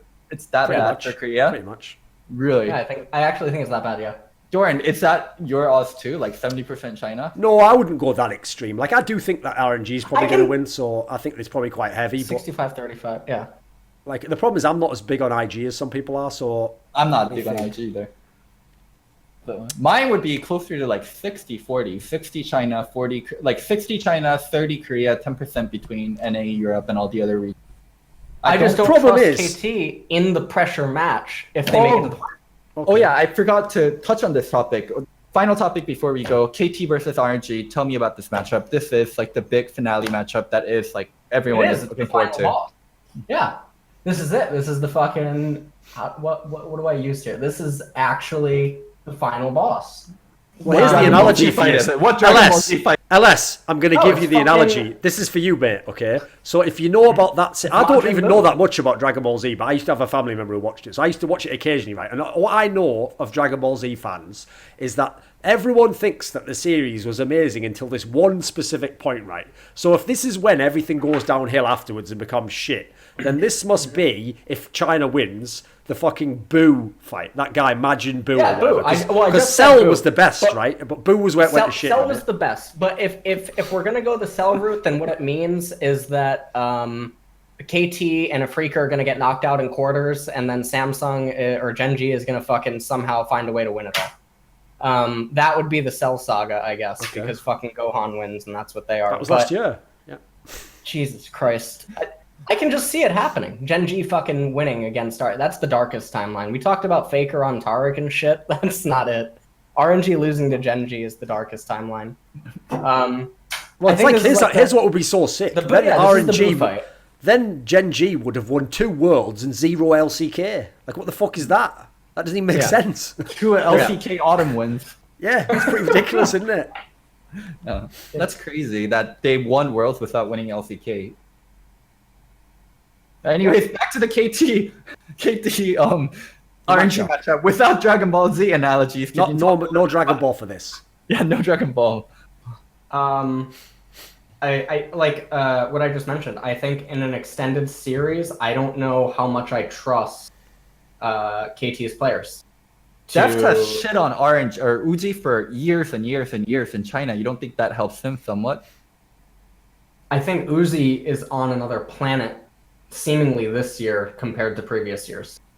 I don't think it looks. I don't think it looks comparable. I think RNG. I think historically, when I used to watch China, I used to think of them as like a super Europe, right? Like super better refined mechanics, more aggression. They were more clean and decisive and stuff, and they seemed more willing to do like an any means necessary to try to win.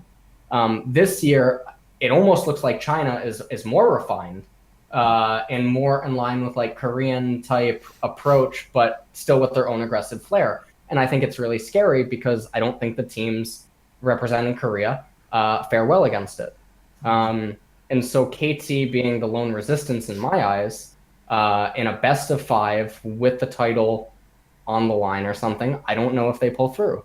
Okay. Mata worked with RNG, or Mata was on RNG Yes. Or Yeah. he went Yeah, back to Uzi Korea. is his bot lane partner, yeah. Yeah, like you don't think Mata knows RNG really well, and you don't think people on KT are smart enough to like, even if they have somewhat of worst part, to like outsmart RNG somehow. I don't like those I know that those are narratives that like Riot and script writers will use and shit, but it's been so long. It's just not the same. Like Kuro on Afreeca right now is not the same Kuro that we once knew. There's so many players that can be said similarly. Like you can't approach them the same way. Crown is a shadow of his former self.